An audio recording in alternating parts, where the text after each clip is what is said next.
not good to swing on the wisdom part and to leave the power side, the sovereignty of God, because man will always confront situations that science cannot handle or resolve. So we will need God. But we should not swing to the extreme. Pendulums have this tendency of swinging to the extreme, and human nature just behaves like that. It's that you come to this world, but the best thing is to stay in the middle. Africa, it's a prayer. If I am begging, it's a plea. We're not going anywhere. The improvement in the economy, it's not rocket science. If you don't have something to sell, you can't have money. What do we have to sell to the world? Bicycles were not created, not so for motorbike, before we move to cars, right? We've got to be innovative. It's the way it works. And we're not going to do that if we're not ready to promote the value of thinking, the value of wisdom, the value of knowledge, the power of principles. So I would not have any problem if we were as intense in promoting knowledge and skills and wisdom as we were in praying with intensity. I would not have any problem. You know what I think? If we were that way, if we were intense in promoting knowledge and wisdom and skill, we don't need. I mean, we don't need to be praying and be shouting and be stomping like that. Our prayer points would even be different. Yeah. Our prayer points are tied to meeting basic needs. Yeah. Like they've cracked those issues. The people that think with innovation, what the farmer will produce over 1 acre, hours it would take 10 to 20 to produce it. Yeah. Where there's no wisdom, you must exert more strength. Yeah, where the axe is dull, you must exert more strength. Yes, we're not efficient. We waste a lot of resources. So I agree with you that if we did our part, then we will not be calling on God to come and do our part for us. Yeah. We will discuss more with God about advancing the world and taking on more serious issues. Right? All right, that is Pastor Sam Adeyemi, a very, very, very great man that I respect. But I want to just oppose it by playing another pastor for you guys to listen. You know, this is Nigeria, so let us play. Top 10. Ìdí ni tó fẹ́ gbé ẹ̀yìn tí ẹrù gbé wà nínú abala ẹ̀yàn mẹ́wàá àkọ́kọ́. Who by the grace of God can give 1 billion naira. Who by the grace of God can give 1 billion naira. Such people should please see my secretary in the office tonight for a very special announcement. Kí gbogbo orú àwọn bẹ́ẹ̀ rí akọ̀wé mi nínú ọ́fíìsì wa lálẹ́ yìí fún ìfisónílé sí pàtàkì kan. And then there will be some of you who can say, Daddy, I wish I can give 1 billion, but all I can afford is 100 million. Mo wà tí ó ní pé bóyá àwọn ìgbà fẹ́ ṣe bílíọ̀nù kan yìí, ṣùgbọ́n ohun tí wọ́n lè rí síta wọn ká òun náà ni 100 bílíọ̀nù. Some people should also see my secretary after the program tonight. Irú àwọn bẹ́ẹ̀ náà. Nigerians, welcome to the Vawulence space. You see, on this platform, we just tell you guys the truth and play it for you guys. But you listen to two people speak. One has millions of followers. One probably have just few hundreds or thousands of followers. But in the midst of all they have said, sensible people know the truth and know the message that should be followed. Welcome to the Vawulence, my brothers and sisters. It's going to be an amazing space. I see you, my brothers. It's good to have you guys back on the platform. Welcome to Nigeria, Jimmy, and the host of all our beautiful family members. All of you requesting the mic. I see every single one of you. All our blue tickers, all our regular handles. God bless you all for coming. Bless the Vawulence Space team, cast and crew behind the scene, making sure this space is being streamed on Facebook, on YouTube, and on the Vawulence radio station. Thank you very much. Guys, you can request the mic. It's an open floor. Let's have this conversation as we always do on the platform.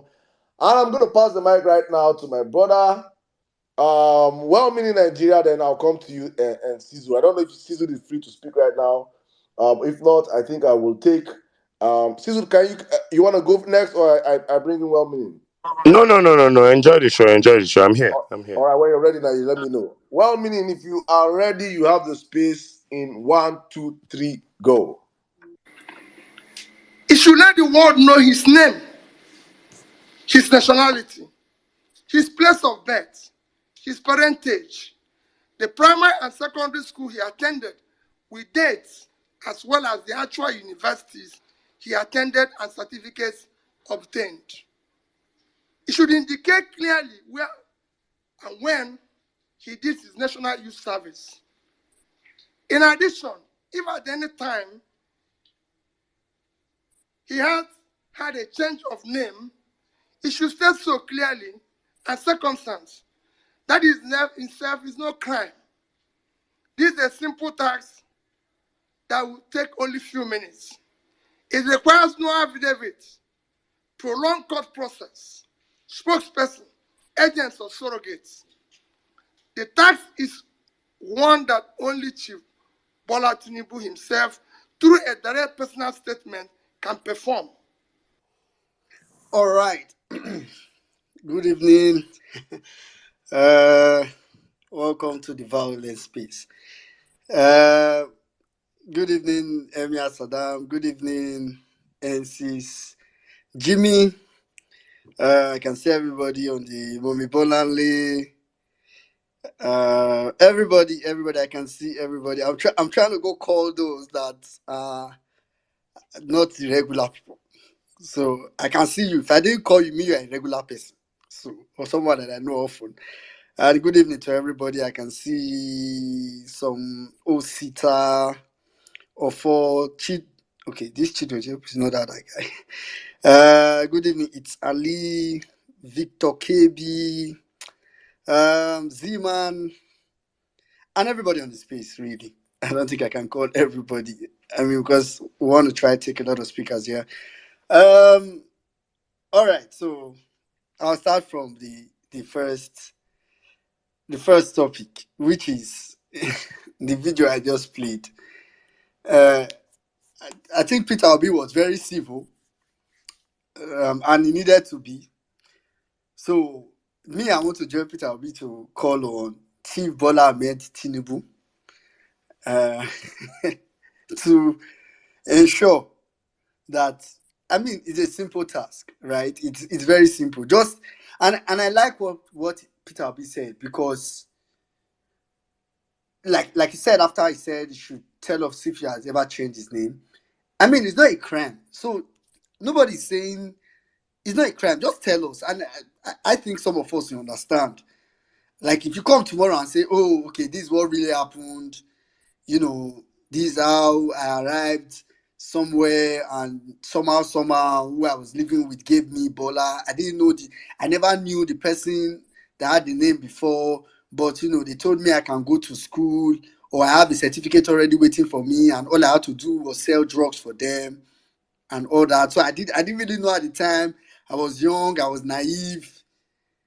I mean, maybe some of us will understand. Maybe some of us be like, oh, hey, yeah. Nigeria, we like people say, we like pity story. We be like, oh, hey, yeah, this is very, oh, young man, you suffered a lot. Maybe that's why you are like this. I mean, we understand. We'll still call for you to leave presidency, but at least you'll not be, public enemy number one. So I think it's a very good advice yet again for Chief Bola Ahmed Tinubu to reintroduce himself to Nigeria. At least I think it's just moral to do, right? It's not Peter Obi is not the court is not code of conduct, so it's not making it mandatory. But Chief Bola Ahmed Tinubu needs to ensure he does this just to get, for his own good, really, for his own good. That's really what I think about that whole conversation about him introducing himself. But coming to the propaganda of yesterday from AP, all propaganda Congress and the BBC. So the truth is, let me first make this disclaimer, right?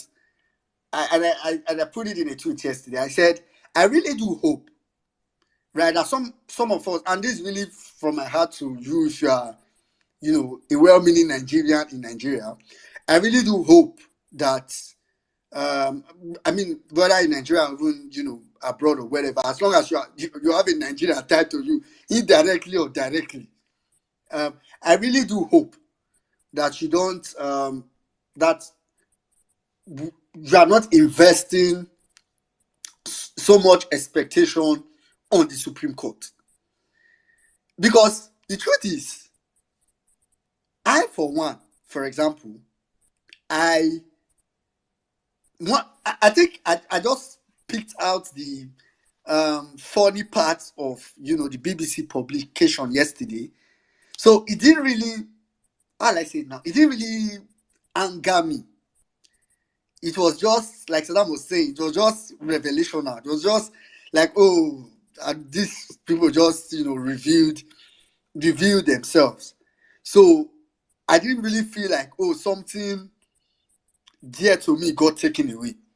So my disclaimer really is that I think at this point, and this is really how I see it, at this point, every Nigerian who really wants a better country should know that there is almost no, except a miracle. And that's why I'll just give room, because Peter Obi believes in miracle. I'm a Christian, so I believe in miracle. So, but except a miracle, which you can't always bank on. Miracle will happen whenever God wants it to happen. So, except that, but say it's going to be an expected legal process or something, I really cannot guarantee. So, like I was saying yesterday in the tweet I put out, that this whole Chicago State University certificate saga, for me, it wasn't really a case of, I wanted it to be out so that the Supreme Court can now see it. I've said this a couple of times on Vawulence Space, that if the judiciary needed evidence or whatever case to withdraw Bola Ahmed, Bola Ahmed Tinubu's presidency, or giving presidency by INEC, it's excess, as in it's already there. So I don't think there was one, because even when it comes to relying on a foreign proceeding, there was I'm forgetting, there's a draw case. There was a draw case that a US court of competent jurisdiction gave like their verdict, saying that he needed to forfeit $460,000 as proceeds of narcotics trafficking and money laundering. So my point is that this really wasn't a case of, I think, if this is able to be right, then the Supreme Court will be able to do the right thing. So it's for me, it's not a case of this is what the Supreme Court needs. It's very important, because for me, it's very important for Nigeria to know how deep. So that's why I like that article went that far to do it.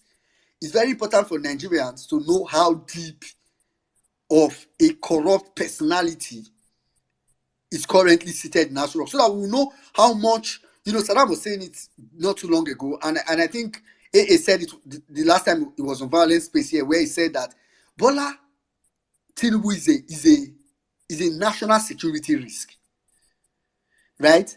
And so many of us do not understand how deep that is. I think some of us think, it stops at, is a candidate that we didn't want.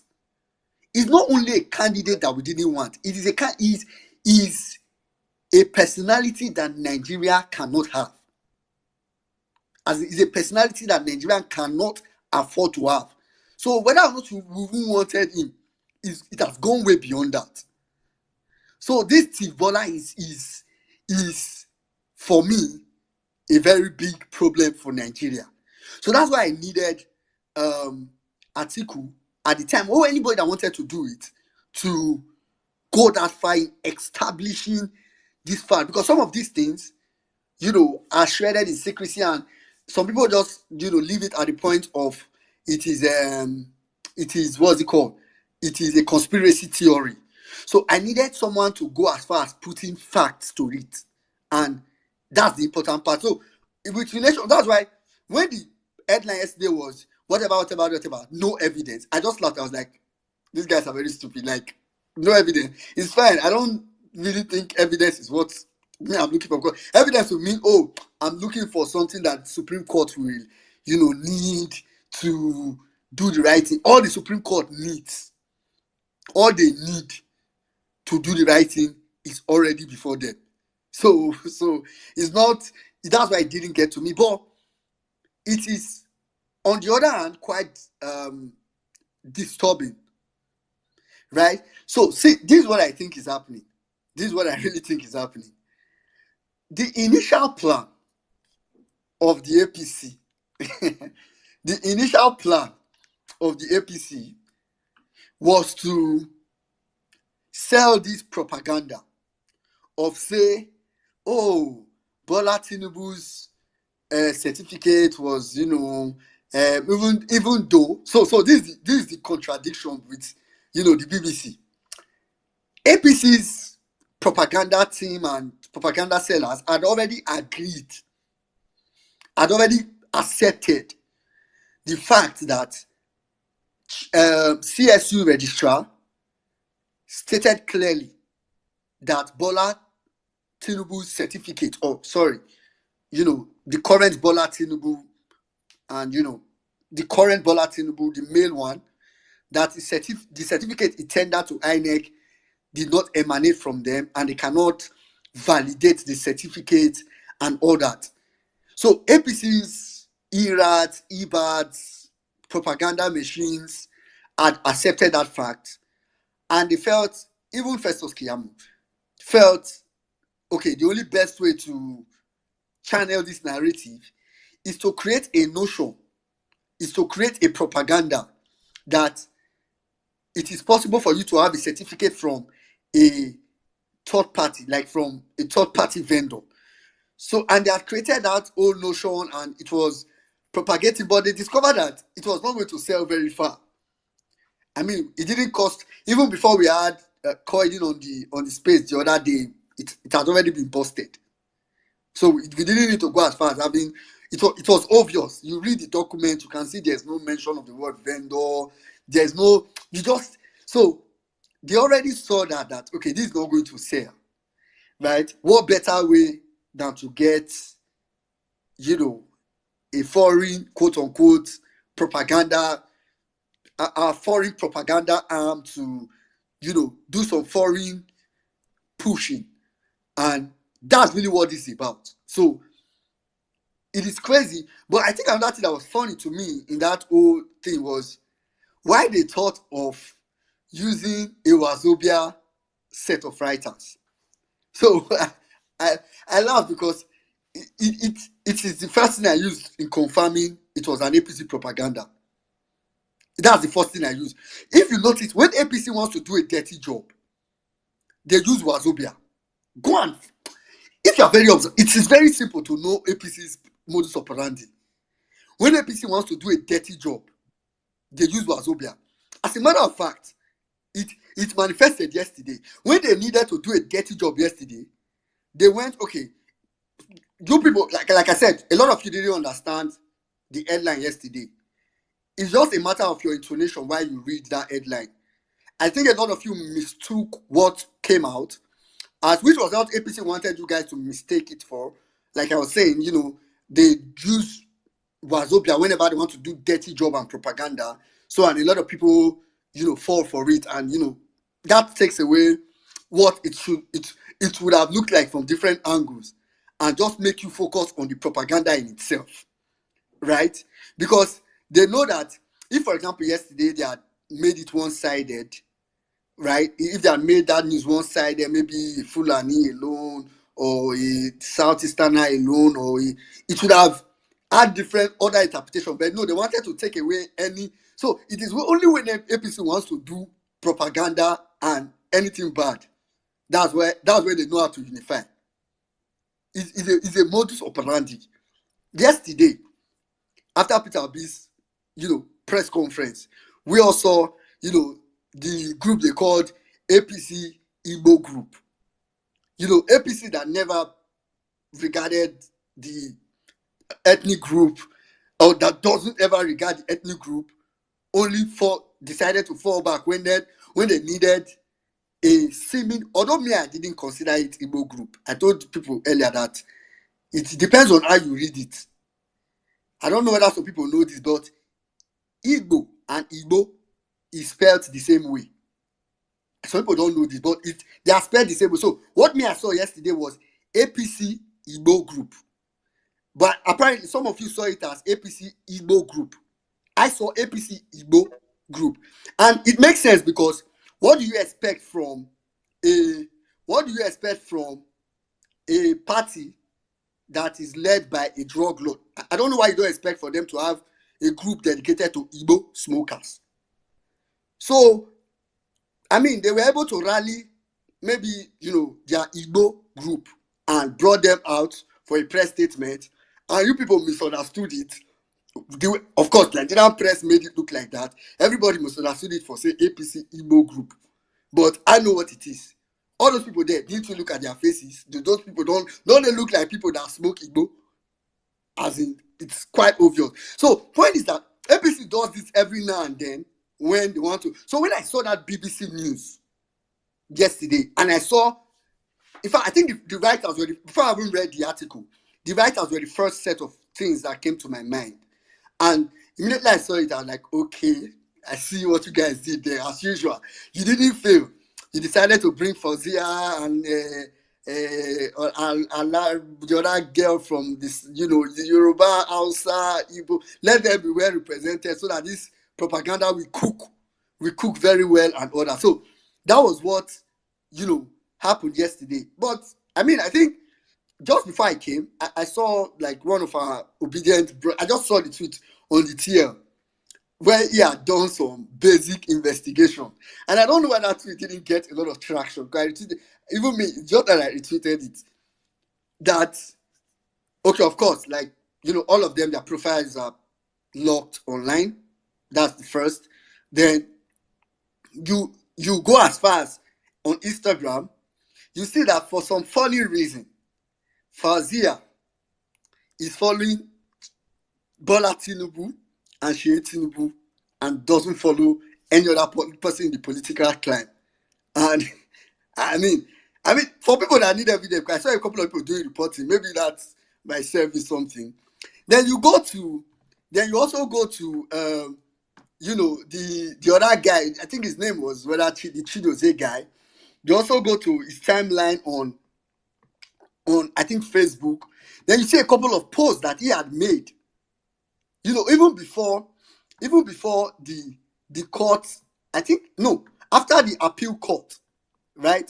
After the appeal court, you see him talk on 25%. That's this, the Mazi one with the other Chidoze guy, I think, goes ahead and say, that 25% in Abuja argument did my head in because I couldn't understand why people would think Abuja votes count more than others. So, point I'm trying to make is that these were all biased writers who went into, and which was the disturbing part again, who went into that deposition and ignored all the facts, took out, I've said many times on Space that if you read that deposition document with the bid to understand every statement that was made, it will become more confusing because the registrar, which is why, I personally confirm that CSU is a culprit in all this. I feel like the very least is that the current guys at CSU are detected that probably the former guys had sold out and done so many nonsense. And of course, they can't, put it like that. So their best bet is to try to protect the image of the school. Because even if they admit that the school, some people had done that, it will affect the image of the school. So that's some things that they did. And for me, if you read that particular deposition, you will discover that the CSU registrar was all over the place. So anybody that goes to that document. That's why I've told people. I've had a couple of people reach out to me in the DM and say, "Oh, this place that this person said this. Don't." I'm not like, see, this document. Don't read it in isolation. Read it as a whole. Then know the point you are looking for inside. And I said, I just tell people that if you are looking for the only legally valuable point in that document, and my emphasis on the word legally, because in that document there are points that are good for banter. But points that are good for banter may not necessarily be valuable as a legal point. And I mean for those that, expect the Supreme Court to even look at that document and get anything that they want to do, if they want to even do anything right. So the only legally valuable point from the entire document is the fact that the issuing institution outrightly said that the document did not emanate from them and they could not validate the document. That is the only valuable point. But you know what? These guys, they went to every other point that is not valuable. The confusing points, the points where the guys were beating up and down, brought that out. And, if you even read towards the bottom, they were trying to now point out irregularities, but they were pointing it out. So that's when I just know that, okay, I know what you guys are doing here. You guys want to use Nigerian said and all that. So for me, it just goes a long way to tell us the battle that we need to fight, the battle that we are fighting, and how deep and how wide it is. Bola Ahmed Tinubu is a national threat, is a national security threat. And at any point in time, any country that hopes to benefit from Nigeria at any point, and I mean benefit as self-interest, whether or not at the detriment of Nigerians, any country that hopes to benefit for just their self-interest from Nigeria will support a thief, Bola Ahmed Tinubu, over a Peter Obi at any time. That is the fact. I mean, it is just what it is. So it's some of the things we have to deal with. Is why I said, and I will repeat it. It might not be today. It might not be tomorrow. I pray it is soon. But one thing I have come to know is that it will take Nigerians to take back Nigeria. It will take Nigerians. And I mean you and I Nigerians. And I mean Nigerians all over the world. It will take Nigerians, everybody playing their roles effectively. It will take Nigerians to take back Nigeria. It will not take judiciary again. Certainly it will not take INEC. If it also happens before 2027, then we can also postpone it. Because 2027, it will not take INEC. So anybody that is thinking to take INEC in 2027, it will not take INEC. It will not take any, it will take only Nigerians. And the earlier, the better. For every day that Bola Tinubu, the thief, stays in office, for every day, that structure of criminality is being solidified. And that's the risk that we have to bear. For every day that he spends in office, that structure is being solidified. And it's something that we have to deal with ASAP, in the words of Peter Obi, decisively. All right. On that note, I'll end my submission and, hand over back to you, Saddam, if you are, I know you're about to get busy or something. So, but if not, maybe I'll just hand over to Cizo if Cizo is ready to speak. And Cis. No. Continue the show. All right, okay. All right, let's just go over to Jimmy then. And before we start taking our speakers. Jimmy, how about you ready? Well, meaning I'll beg, no vex. I'm not ready right now, but I will raise my hand when I am. All right, okay. Thank you. Yeah, of course. All right, okay. Thanks to everybody for coming. I mean, today's topic is quite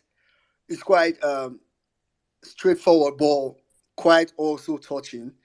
So, I mean, we have a lot of time between now and when we normally round up to take a couple of speakers. So, we are going to do, I think we have request sometimes, and it's always heartbreaking when there are still people requesting can't speak. So we'll just do 4 minutes, 4 to 5 minutes each, not more than 5 minutes, please. Shout out to everybody on the space. If I didn't call your name, sorry, but shout out to everybody on the space. Let's just take our speakers right away. And please, if you're in the speaker section, ensure do well to raise your hand so we can know those people that intend to speak. All right, let's quickly start. Of course, as usual, I know you are used to this, but you have to get used to it more. We are going to start as usual with Mommy Bolanle, and from there we'll take a couple of speakers. Mommy Bolanle, please go ahead. Well, Good sorry, before evening from my Momimbolanle goes. side. Okay. Momimbolanle, sorry. 1 minute before Momimbolanle goes, real quick. You see, I keep saying these things. We don't look for people's trouble. In this movement, we don't look for people's trouble. But when you come out looking for people's trouble, you come out to look for obedience trouble. The moment I focus on you, you're done. All right. The particular guy that's been threatening me with death the other day came to Chicago, but shockingly, I did not. I didn't know about it. He already blocked me. But if you're listening, and if anybody here knows him, just let him know. I already have his details. Every single thing. Christopher, I have your details already. Otesoya, I have your details. Your file is with me now. You mess with the wrong person. That's what I've been doing. I've not been able to speak. I mean business with you. I will deal with you in this America. I'm going to the police station now. That's the reason why I will not speak to you yet. That's the reason why I don't want to give my submission now. I just want to give that out. You've beaten more than what you can chew. All the people you've been threatening, they've contacted me. And today will be the last time you ever do that in your life. Today, I mean business with you. You, your sisters, and your brothers. I have your address. I have your telephone number. I'm right now. And all threats you made on Twitter, today will be the last time you ever do such. I yield for now. Oh, I said I want to deport person. Oh God, this life. Just mind your business, you know, mind. Just stay on your own. Anyway, Imagine me then deported because of certificate forger. Hey, as in, how you go to explain when God don't they beat you? How can you explain to people when you are begging? Mommy Bonale, go ahead. Village people was going after that guy. Didn't know. That guy is a bomb bastard because he's the same person who did the photocopying post with my granddaughter where he put her, basically put her in a coffin. The guy's a bastard. In fact, Jimmy, make sure you see the end of this guy because what nonsense, absolute nonsense. Anyway, good evening, everybody. MS Adam N6, well, me Nigerian, my abroad Jimmy, and everyone on the space. I greet you all from my side. I've not got a lot to say today, but again, let us call upon Chief Mogaji Atole of the universe, Bola, the certificate forger Tinubu. Come and introduce yourself to Nigerians. We are on tether hooks waiting for you to do so because never have we had a person with so much that we don't know about him. Age. I mean, you people are not even doing this right. It is not 3 different ages, it's more than that.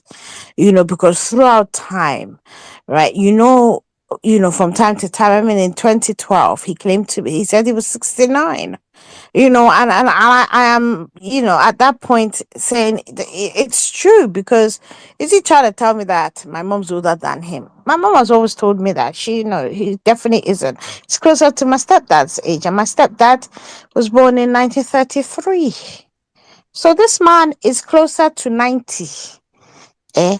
Or 90 even. What am I talking about? Right, that which would explain why he's so frail. Yeah, and no matter how much of the no matter how much medical intervention, he will soon die, he will soon die, whether they like it or not. But he needs to come and tell us who he is.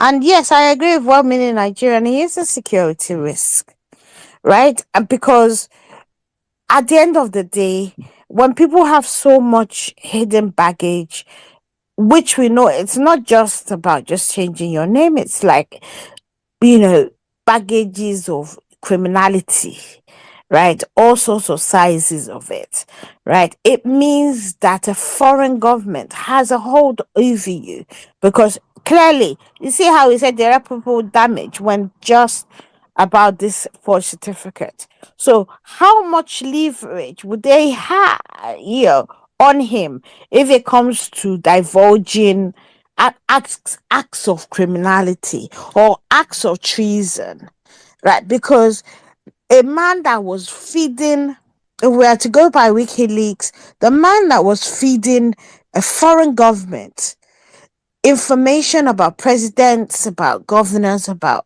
all sorts of things. Is that not treasonable felon? Is that not somebody who has committed treason? So how much more will we see? So we're not safe. We are so not safe. So he needs to introduce ourselves. Let him introduce himself. And let us know who he is, his real name, where he comes from, right? Who his real mother is. Yeah, and all the rest of it. You see, as for BBC propaganda, right? Here's the thing, right? They in their terms of they have their terms and conditions, as because they are publicly funded, right? They have to respond to all our complaints. So be it by phone. So when you call by phone, if you get through, they record what you have to say. Give it your everything. Right. What we want is, if we do that in numbers, they have no choice but to make a public statement.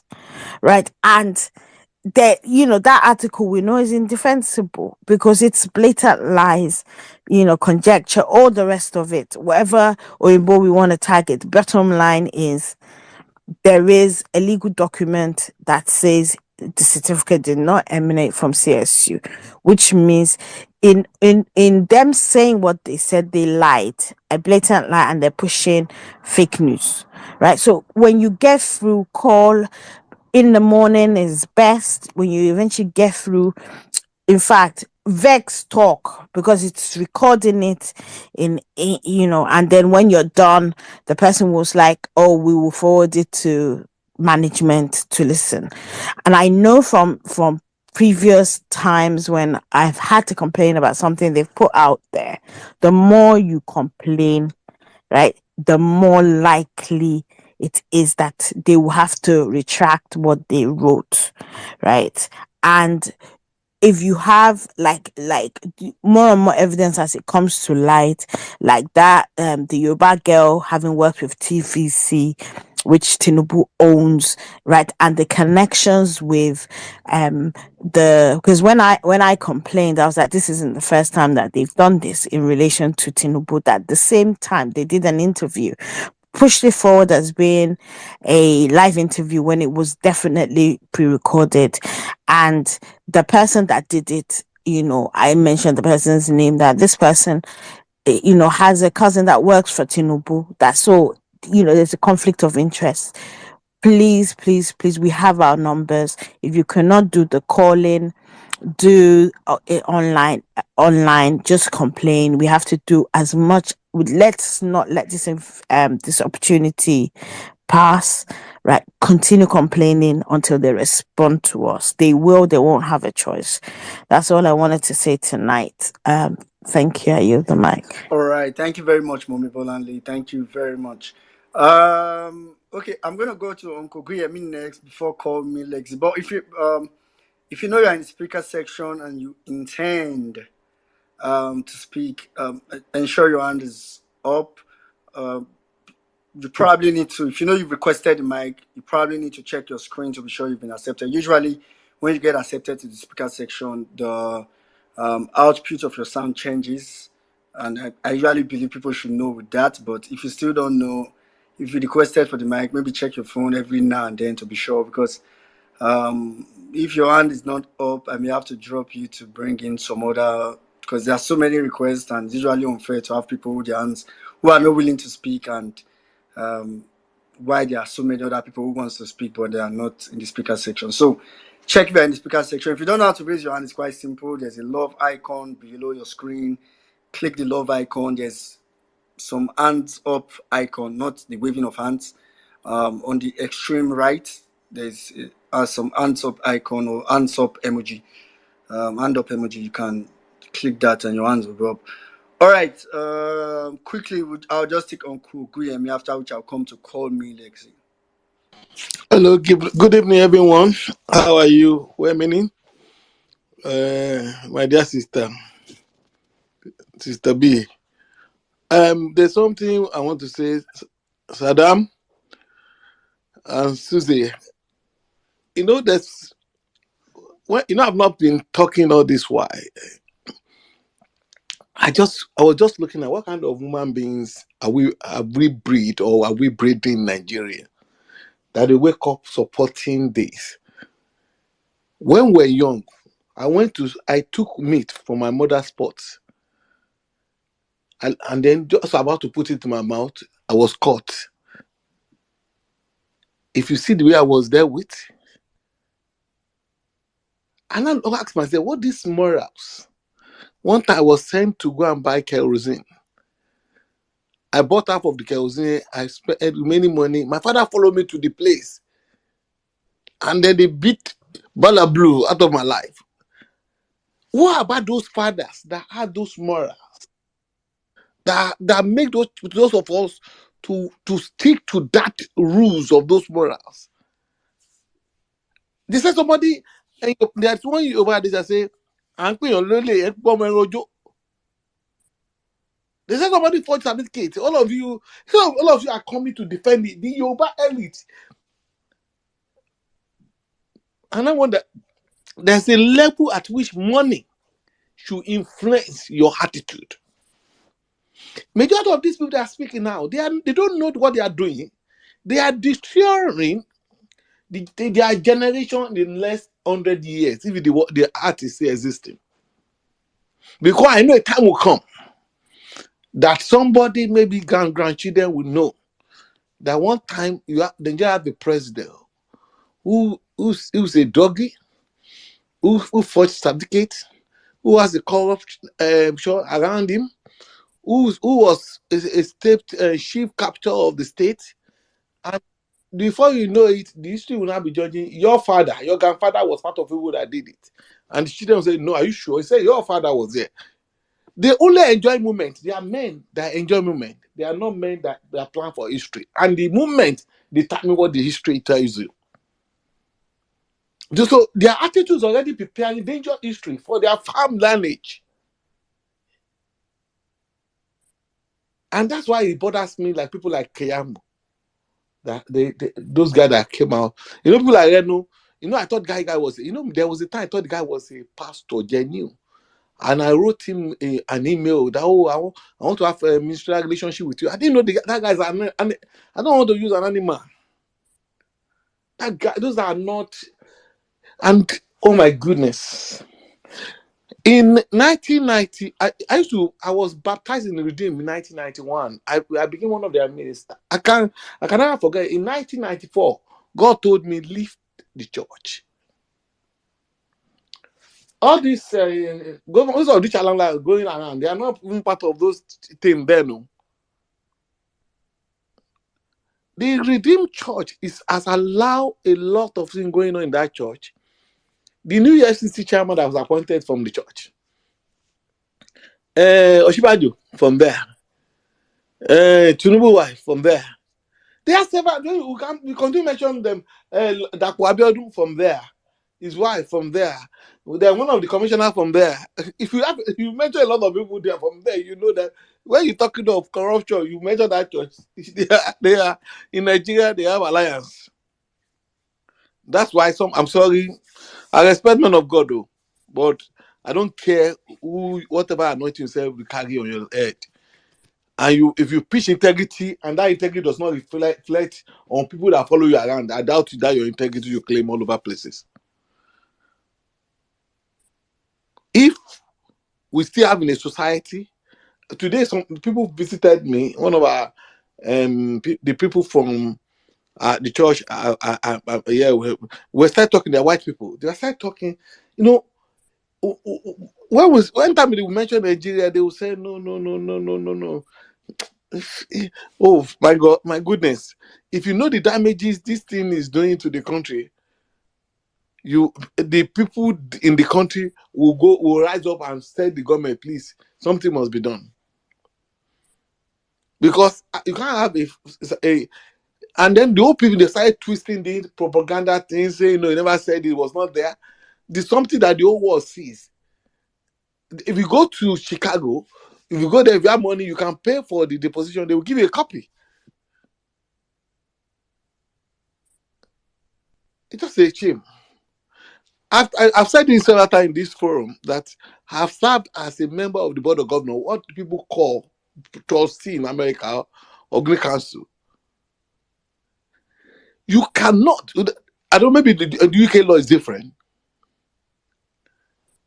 You as a student, the school has a copy of your certificate with them.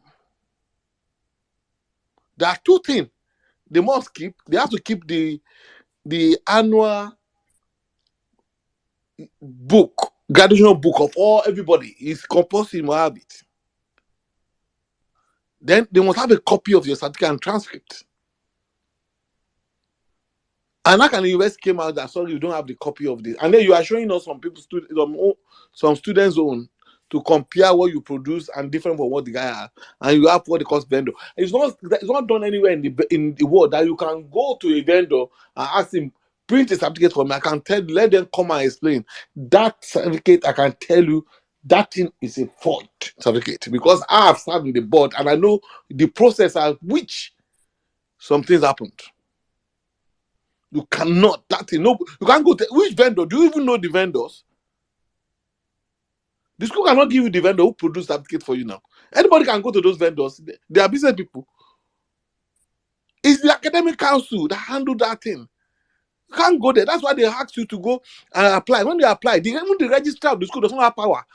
It's the academic council of the school. Some people in some universities, they call it the board of the academics. It's the board of the academics that when you lost your certificate, you will apply. The board of the academic will now approve it, but then to reissue another one.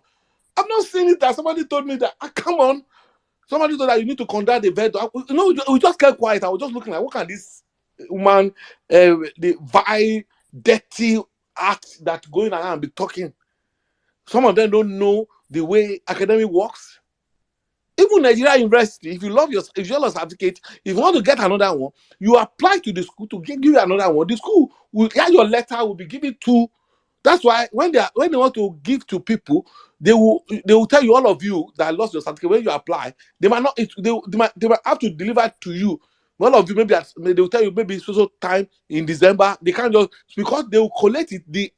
The academic record group committee, they meet, they check what you have, the school record, and then sorry, Jimmy, just give me 2 minutes. They check it and then they approve it, then they will now reissue. You don't even know the vendor.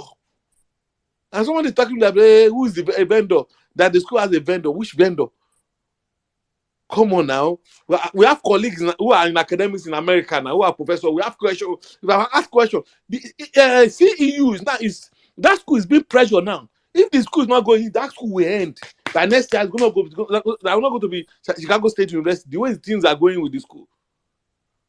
People should stop. They should stop this nonsense they do in Nigeria and be saying that what guy did is, and some people are even telling you that is he only the one that will do it.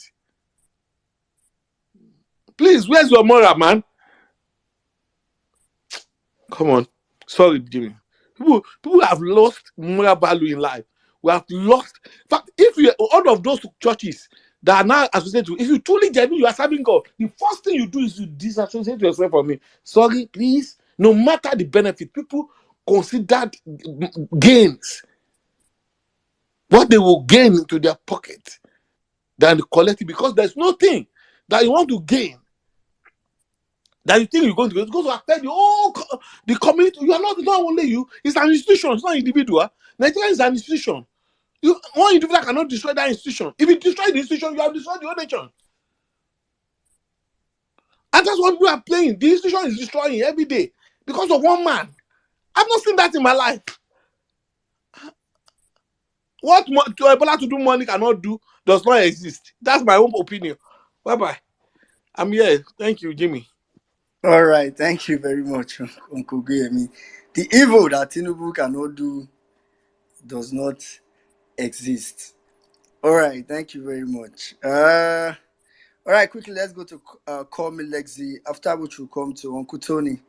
Then we'll take it from there. Call Me Lexi, go ahead.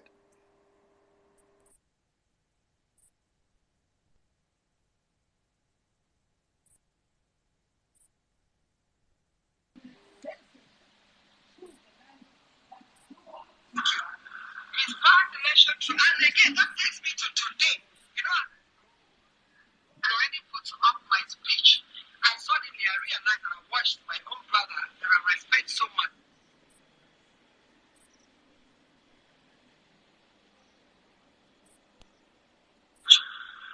Peter Obi, who is also a presidential candidate for Labour Party, he came up on a rise this morning to say that our president,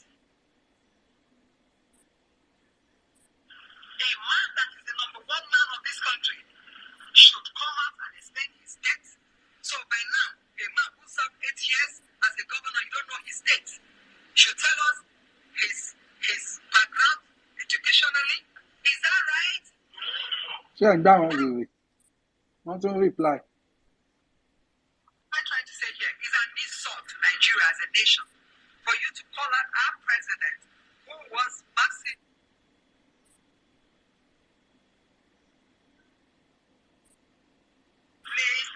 Supported and elected.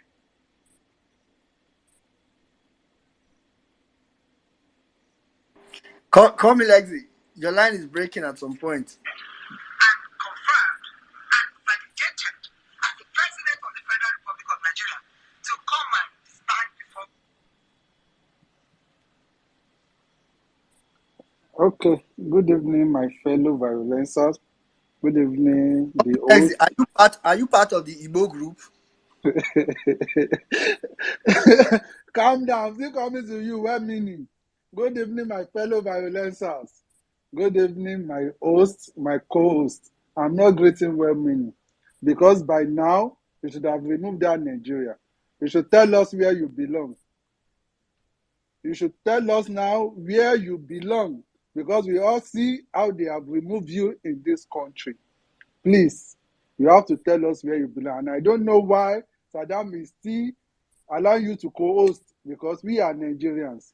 Maybe you have to go to corner with the fellow useless man, the most useless man right now in the world, Mr. Tinubu. Chief, yeah, they call him Chief Tinubu. Obedience. Let me start with Mommy Bolanle. Thank you for all you have been doing. Honestly, we can't pray more than this for a mother like you. God will bless you. Thank you for standing out. Thank you for not being Agbaya. Thank you for supporting the right movement. Daddy Ogunyemi, thank you so much. Thank you for all you have been doing. It is well appreciated. And I know God is going to reward every one of you and fellow obedience. I always say one thing. Let us always stand our ground. Know why you joined this movement. Don't let anything derail you. If Saddam comes tomorrow and said he is not going again, this movement is personal to you. That is why you have to understand what you want. I said at the time on this page that I am down. It was because I'm not feeling what is expected, what is in for me as a young Nigerian living in Nigeria. That is why I don't just join any space. If you see diaspora who host space and call themselves obedient and invite Agbado and Upper to speak, I believe probably they don't feel what we are feeling in Nigeria. That is why he's trying to solve them and listen to both sides. Me, I can't cope because whenever I join this space and I ended my submission, I will face the reality right here on ground. That is why we shouldn't allow anybody to gaslight us. Our problem is not God. I keep saying it. If we are ignorant before, this 2023 has proven to every fucking all of us that God is not our problem. It doesn't concern God. It doesn't concern God. God give us mineral resources. God give us a beautiful land. God give us everything. We have suffered a lot from APC. After praying for years, after praying for 8 years, after fasting, every year, my church will call 100 days fasting, 40 days, 50 days. We are praying for Nigeria. Only for after 8 years, God just shocked us. Oh yeah, take Tinubu. Take Tinubu. The most complicated man right now in the world. He's the most complicated. When they say complicated, the first name that will come to you is the Tinubu that I'm calling him. I'm not even sure it's Tinubu. Let's just be honest with ourselves. Me and you, we know. We are not sure. We are not fucking sure. Come out and tell us who you are. See the woman I just played now. To me, it's just acting a movie. She looked like this Baba Sure's wife that died, Maladun. That was what I'm saying. Doing comedy. If truly, come out and talk to your people. Come out and they massively voted you. But yeah, come out and tell them, is the man dead? What is your name? Come out. Let them ask you what is your name.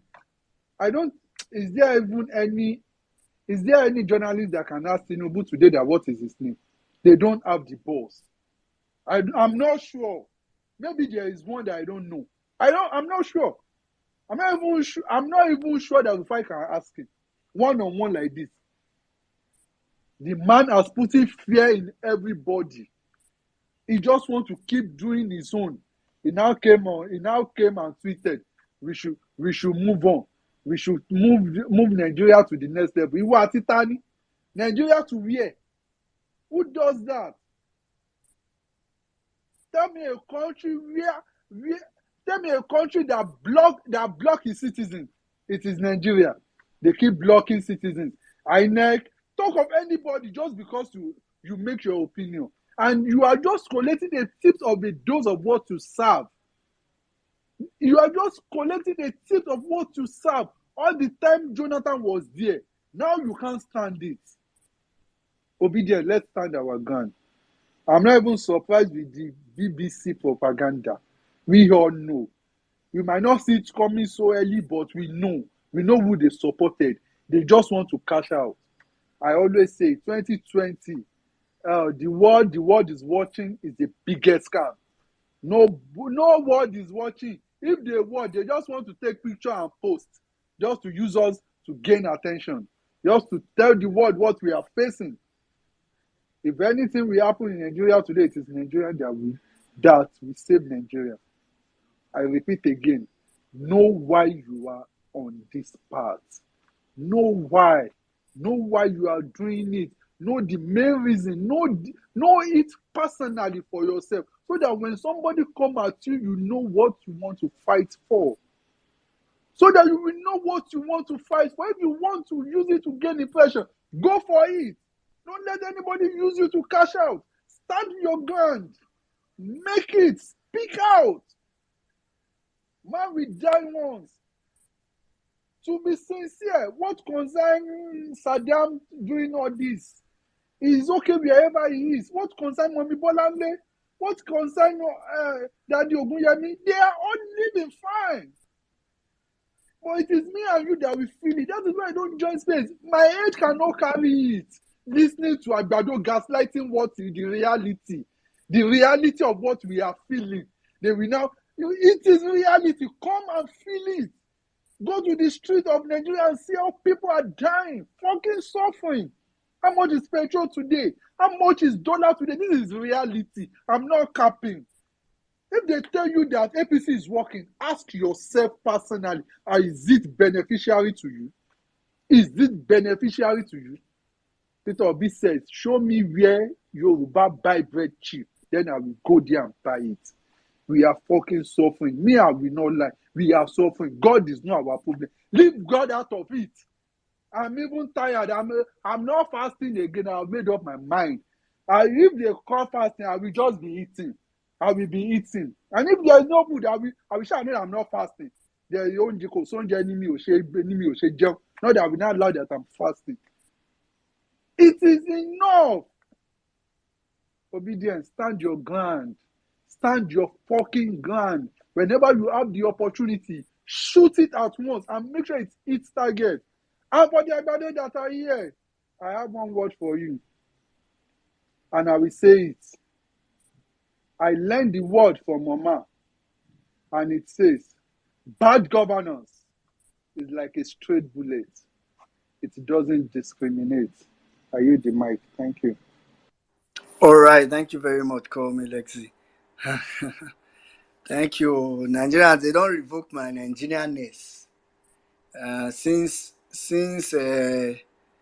NGRO presidency blocked me. So I'm no longer what you go presidency block me? President, don't a whole president block you. Omo. Your, Presidency. your What did vote I do? doesn't My head, count. They make don't president need you. block me. Look how now as I go dey do election moving forward. I never turned 40. INEC don't block me. If God bless me now till I reach 90 years old, so for the next 50 years, I don't go know what they happen election wise in this country because of this they happen. So you president don't block you. It means say nothing for you now. No. Nothing for you now. The only thing I say, at least I can say I'm not under any forgery umbrella proudly as of now. I'm not. But that one you say is that you should say your name still they work. You should say you still get BVN. Because for the it be like make you dey room that year. Julius Caesar come block you. I know palliative go reach your hand. You know so don't let me. You just say your BVN. At least now na INEC, I know say na PVC. Me and election, not election don't end for me. Omo. Well, if it's Tinubu, I'm okay with being blocked by presidency. I don't have any problem. I'm totally fine. If they say that Peter Obi now, I forgot that petition since say who said now. Anyway, thank you very much. Call me Lexi. Okay, Ibrahim, I see you. Welcome, sir. Anyway, let's quickly go to Mr. Tony. Mr. Tony, please go ahead. After which we'll come to Oladipo. Well-meaning Nigeria, thank you so very much. Emir Sudan, Cizo, Madam Bolanle, every well-meaning Nigerian and obedient on this forum tonight. I thank each and every one of you. I thank each and every one of you for what you have been doing for our beautiful country. I have not come right now, tonight, my time, to praise Bola Ahmed Tinubu, but to bury him. That was what Brutus said on the Senate, at the Senate, when he went there to bury Julius Caesar. I have not come to bury Caesar, but to praise him. The other way around. Here's the thing. We have a country, a beautiful country, endowed and blessed with intellectuals, learned individuals. And we have a selected president sitting and commanding and determining the future of over 200 million people. Every learned Nigerian around the globe should consider that an insult to start with. We should consider that an insult because we know what it takes. We know what education demands from each and every one of us. And if this is the best we can do, the Nigerians will need to wake up and do more, because this is definitely not the best we can do. The man coming through the window, we all know this, and let's keep up the heat. I had a very bad experience in South Korea where I was recently, and I really wish a lot of my fellow Nigerians in the diaspora will come out and talk about their experiences. It's very sad what is going on around the globe today, and it should be a source or a major concern for each and every one of us, because we have a man with very, very bad reputation around the globe. I'm not talking about Nigeria alone right now. Sitting at the helm, sitting at the top. And everything he's doing right now is affecting each and every one of us, either within or outside. So please pump up the heat. It's really important and necessary. We need to give it whatever it takes to save our country. My next point is to address the Agbadorians. A lot of them are here. They understand Yoruba very well, and it's a language that I speak very well. You see, nítorí wípé a fẹ́ jẹran ká pe màlúù brother. You don't call màlúù your senior brother simply because you want to eat meat. It's stupid. A lot of them are here, learned, and they are still stupid enough not to understand the difference between a forged certificate and simply interpreting what was written on that deposition. Bí èmi ṣe wà yìí, mi ò ní dọ̀bálẹ̀ pé màlúù brother torí pé ó fẹ́ jẹran. Mi ò ní ṣe. Nítorí pé ọmọlúwàbí ni mí. Jimmy, thank you very much for everything you're doing. And I strongly believe that each and every one of us, we are omoluabis here. And the concept of omoluabi is all about standing for the right, standing for the truth, standing for what is right within the society and doing the right thing. That is what it's all about. That's not the man we have there. Definitely not. And it's an insult to our collective intelligence. And my appeal right here, right now, tonight, is to beg each and every one of us to continue the fight. As Amy and Saddam would always say, it's a marathon. It is a marathon. We need to give it what it takes. Pass the baton to the next runner behind you and move on. That's what it's about. Now, Pio gave a very, very presidential submission. There is just no way any human being on the face of this God's green earth would have any issue with everything P.O. said. But as you would expect, the Abadurians, they would always come up and say one thing or the other. But I'm not interested in what they are saying. I'm focused on making Nigeria a better place. And it's all up to us collectively to work on that. And I am more than convinced that this generation will surely make it happen.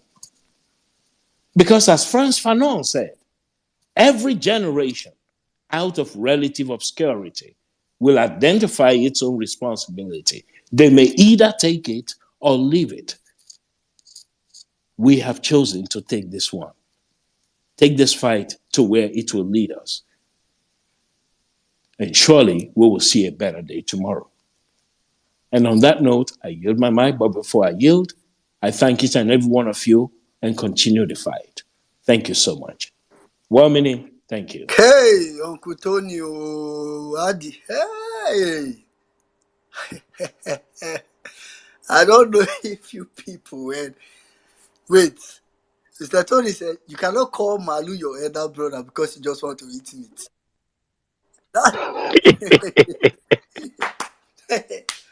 That's what I think that's the best way to put what APC supporters are doing. Especially the ones that used to look like they were educated. because of money. Oh, Festus Kiyamu that the same Festus Kiyamu that was arranging Tinubu's forgery fairs. He's now calling Tinubu elder brother because he wants to eat meat. I'm not saying Tinubu is a malum, but I'm just trying. Let me know. Okay. I'm just trying to say, but I'm sure you get what I'm trying to say. It is what it is. All right. Let's quickly go to Oladipo, after which we'll come to, we'll take a lady. We'll take Ms. Melon. Oladipo, please go ahead. Well, meaning, good evening. How are you? Can you guys hear me? Yes, can hear you. Yes. Emir Saddam, I greet you. Sizo, God bless you guys. I may not be able to talk so loudly. I'm just getting back on my feet. But I just want to say, Uncle Tony, God bless you. Nítorí ipá fẹ́ jẹran ká pe màálù ń bọ̀dà. Gbogbo àwọn tó dẹ̀ ń pe màálù ń bọ̀dà tí fún lọ́rùn ni wọ́n, ọ̀nà fún lọ́nà ọ̀run wọn. Wọn ò rẹ́dì láti ṣe nǹkan tó yẹ kán ṣe torí wípé ẹ̀rù kù wọ́n ń bà wọ́n. That is just the truth. Wọ́n dẹ̀ ní bébì tí ò bá dẹ̀ lè pékú, amẹ́yìn kẹlẹ́yìn. The so-called man that you're worshipping has not been able to do anything meaningful for the country. Why don't you just take his stand? You see, I won't lie to you. If there is one person on this Twitter street that I detest so much, it is Whitebeard. But I won't lie to you. When I heard what Whitebeard said the other day, my respect for him rose a little bit because he said something that a whole lot of people are not thinking about. He said, I have a daughter. What legacy am I leaving for my daughter? Look, I say it on this street tonight. I want the future to be able to speak of me to my 3 children that your father stood when standing was totally unbearable.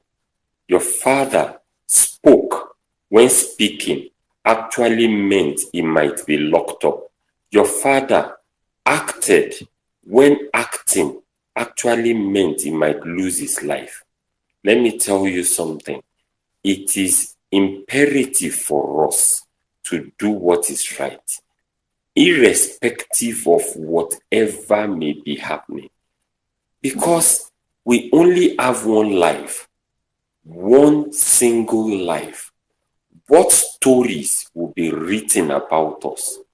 Just like Uncle Tony said, another proverb goes thus: Ọba tó jẹ tìlú tòrò, orúkọ ò kúrò níwèé ìtàn. Ọba tó dẹ̀ jẹ tìlú túká, orúkọ ẹ̀ kò kúrò níwèé ìtàn. The king that ruled and the country and became peaceful, his name will never be removed from the history books. And same way, the king that ruled and made the lives of people terrible, his name will never be removed from the history books. Kí ló ń ṣe wá? Ṣé wọ́n ṣépè fún wa ni? Why are we Yoruba people, the very few Yoruba myopic set of fools, still supporting this? You have now turned yourself to Maradona and you are dribbling yourself. Nobody is on the field with you. You are now dribbling yourself. You are turning, you are doing leg over for your brain. You are playing hide and seek with common sense. What is wrong with you? How long are we going to continue this way? Things are not fine anymore. Things are not fine. For anybody that thinks that things are fine, things are not fine. A procedure that someone had to say today that I did this for 30,000 naira just like last year. I did it for 421,000 just this Monday. And people are telling us that Nigeria is better. I don't want to shout. I don't want to talk this time. But as long as you people have decided to call white black, your life will never experience anything good till you die. Because you people are the problem that we have. The reason why people do evil, the reason why Bola Ahmed Tinubu is behaving this way is because he has this set of fools behind him, edging him on, telling him, go on, we are behind you. Do you think if he stands and he looks behind and he sees that nobody stands with him, he wouldn't have walked out of that place? It's because of very few sets of people, because of what they will eat, what they will benefit, what they will personally gain, they have refused to say the truth. No problem. We will be here. We will continue to say our truth. But I tell you, to those 3 people in BBC that decided to write this nonsense, you have written the death of, you have written the end of your future. You have written what will end you. Your career is ended unless we are lying. Unless what you have written is right. That's when the 10 plagues of Egypt will not be a daily occurrence in your life. You useless people. I yield my mic. All right. Thank you very much, Oladipo. Amen to all your prayers. Amen. I think, yesterday I was thinking and something came to my mind. I think I've said this before, but I think the most annoying part in all this is the sight and the thoughts that there are people actually supporting this guy. I was just thinking yesterday, like, I think this would have been easier to accept or to mentally accept, right? If, we still had like all everybody understand that, okay, everybody cannot like a particular person, but I think it's okay for most people to hate a particular person. If you don't see some of all these riffraff and some people that have pretended to mean well for the country a long time supporting this guy, so when you see some of all these people, it just makes it very, very annoying, and that is what gets people tipped off. Anyway, thank you very much, Oladipo. So quickly, we'll go to Ms. Well-meaning. I beg. 1 second. Yeah, we'll get more Maximus in a minute. Let me just make this announcement. So I just left the station now because it's the 3rd time I'm reporting this particular guy. So I've been directed to reach out to my lawyer now. But before I do that, I've been advised to make it public to him to demand for an apology on Twitter, which I've already done that. It's on the Jumbotron. So with a time frame, my own desired time frame. So if he doesn't meet up with that with an apology, I'll print it out. It will be my own proof with every other documentation of defamation of character that I'll be filing. I already have his address and everything, and I will file everything and it will be sent to him. But I hope and pray he doesn't reply that, because the apology is for him to publicly apologize and delete the nonsense he tweeted. But I just hope and pray he doesn't do that, because I really want to nail this guy. I honestly want to nail him, and it's just going to hear from the lawyer. But I'm just following protocol. So he's there. So may not be like, say, maybe he didn't see it. If you guys have access to him, let him reach out to him. That he is given 24 hours to do that. I don't even want that apology. I'm just going through procedures. It will be used, because when the filing starts, all of them now apology, they go to beg afterwards. But if he's going to do that now, let's do that before I pay money for this lawsuits right now to be defamation of character. So it's on the Jumbotron. I just thought I should put that. So I'll sort out my own side now. I'll come back for my own submission. Thank you guys. I yield. All right, thank you very much. Thank you very much, Jimmy. For put us make you apologize in video, sure. All right. It's crazy, crazy fellow. Okay, Miss Melon, kindly go ahead. After which we'll come to Truth. I will take it from there. Good evening. Thank you for giving me the mic. Good evening. Meaning Nigerian, Sizzle, Emir, Sudan, Sister Bola, and every well-meaning Nigerian on this platform. Um, Basically, I just want to add to what everybody else is saying. For me personally, I've been thinking, like, how come we've not seen Bola Tinubu since he returned to Nigeria from France it's been almost a month or so ago.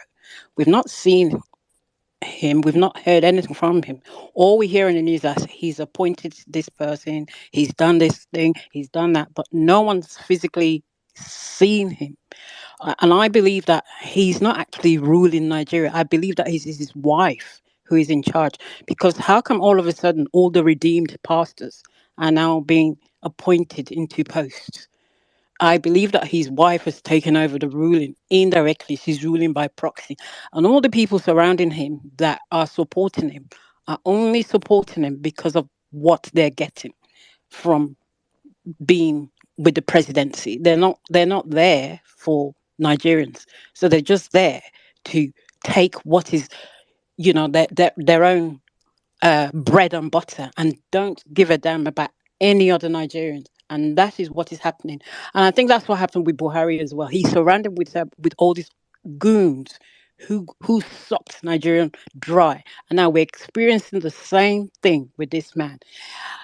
The only thing that is different this time around is that we're more vocal about it. There are people in diasporas, they're talking about it. Before we didn't give a damn. We didn't care. It was Nigeria. Nigeria. Who cares about Nigeria? I only go there once in a while to visit my family, and then I'm back here. But now everybody's talking about it, so the pressure is really mounting. That's why they're coming with all these conspiracy theories. Writing all these articles in the BBC. And you see those three people in the BBC that wrote those articles, they're going to lose their jobs because they don't. BBC don't joke like that with fake news. They do not joke.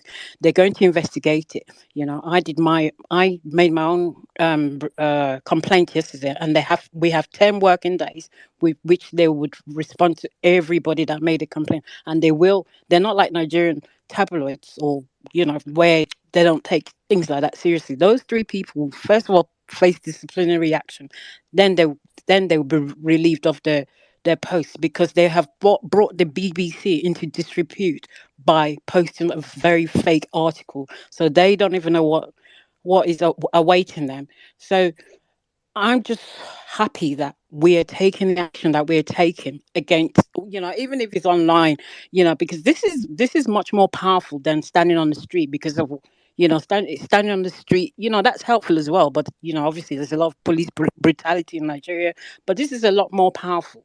It doesn't matter how they try to regulate social media, blah, blah, blah. It's not going to work because Nigerians are everywhere around the globe. So they can regulate it in Nigeria, but they can't regulate it overseas.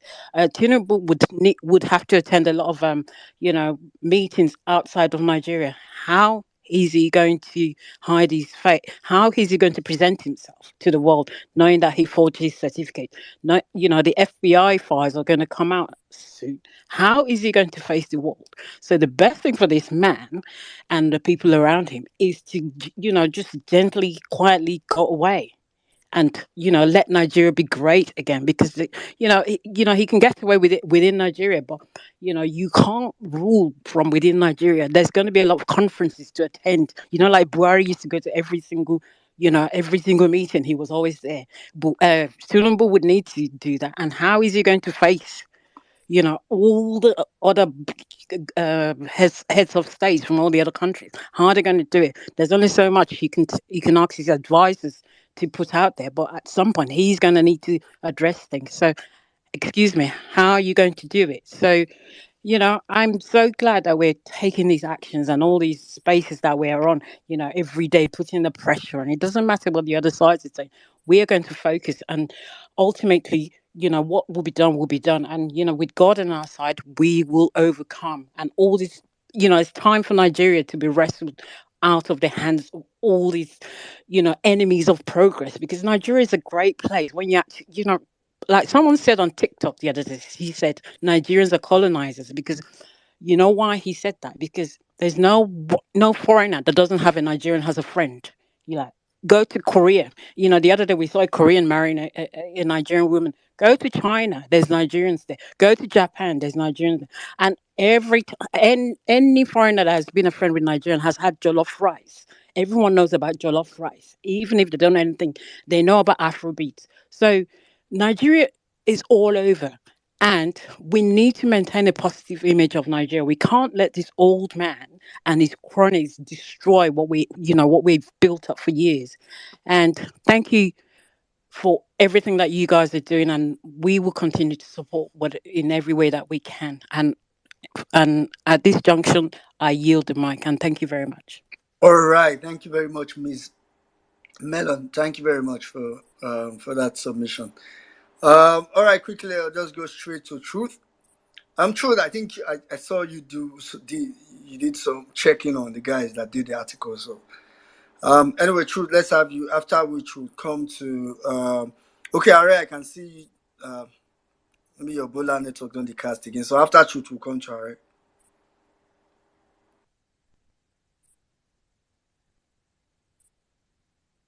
Truth, are you there? Please, am I the only one here hearing well-meaning Nigerian? Okay, Because I that's can't hear anything. You're not Washington. here. Go You're not ahead. here. Sizu, I didn't get at this. You said you cannot hear well-meaning. I said we can hear him. You might need to reset, leave the space, reset your app and come back. All right. Okay, Yeah. I'll drop and come back request for the mic. All right. Come back to Twitter. All right. Okay, I'll bring you back. All right, just go ahead. Then when it comes back, you give submission. All right, so your village people don't call you. All right, no problem. Okay, quickly, just go ahead. Let me go to Victor. Victor, let's have you. All right, thank you, Robin. Am I audible? Yeah, go ahead. Can you? All right, good evening, everyone. Special greetings to all the organizers of this wonderful space. Mesadam, one Mrs. Well-meaning Jimmy, and of course, Bolanle. Dam, I don't know if you can hear me. Could you please post those videos on the Jumbotron? The one you played, Pastor Sam and also Pastor Deboye. I really enjoyed Pastor Sam's discussion. Especially when he said we have to stop rewarding, that Nigeria has stopped rewarding thinkers, right? There was a time when every child aspired to go to school, to be a prof, to be an engineer, doctor. You just wanted to do big things, come up with wonderful, great ideas, and you knew that if you did that, the future was guaranteed for you. But these days, we have strayed far from that. And then we can see Pastor Deboye requesting billions of naira publicly on the altar, right? I think it was on the altar he made that statement. And even if for any reason within church needed such money, why is it necessary that they go to his secretary's office to see him? Why not tell people, look, we have this project and it costs X amount of money. And if the Lord lays in your heart, please support us or whatever. Why specifically targeting a certain strata of the church to come and see you personally in your office? It's crazy sometimes. It's just really crazy. They just make Christianity look like as if it's no longer what it should be, right? Things are going haywire in the country and you just keep quiet. Every day church goes on, every day the one service or the other, but you don't see any particular thing to the situation on ground in the country. It's so sad, but it is what it is, right? And then for if federal government wanted to ban Twitter, well, it's I won't be surprised if they do that before the FBI releases the files Victor, of Tinubu. you are going way far from the topic. Okay, all right. So I just stick to the topic, right? Yes. All right. Thank you, Well, Tinubu reintroducing himself. I don't think he needs to reintroduce himself to a lot of us on this space, right? You know who he is. Him coming to tell us who he is doesn't change the fact that he forged his certificate. Doesn't change the fact he's a bad man. So for me, I think Obi was just being diplomatic in making that press conference. I don't think he needs to introduce himself to me and to a lot of Nigerians.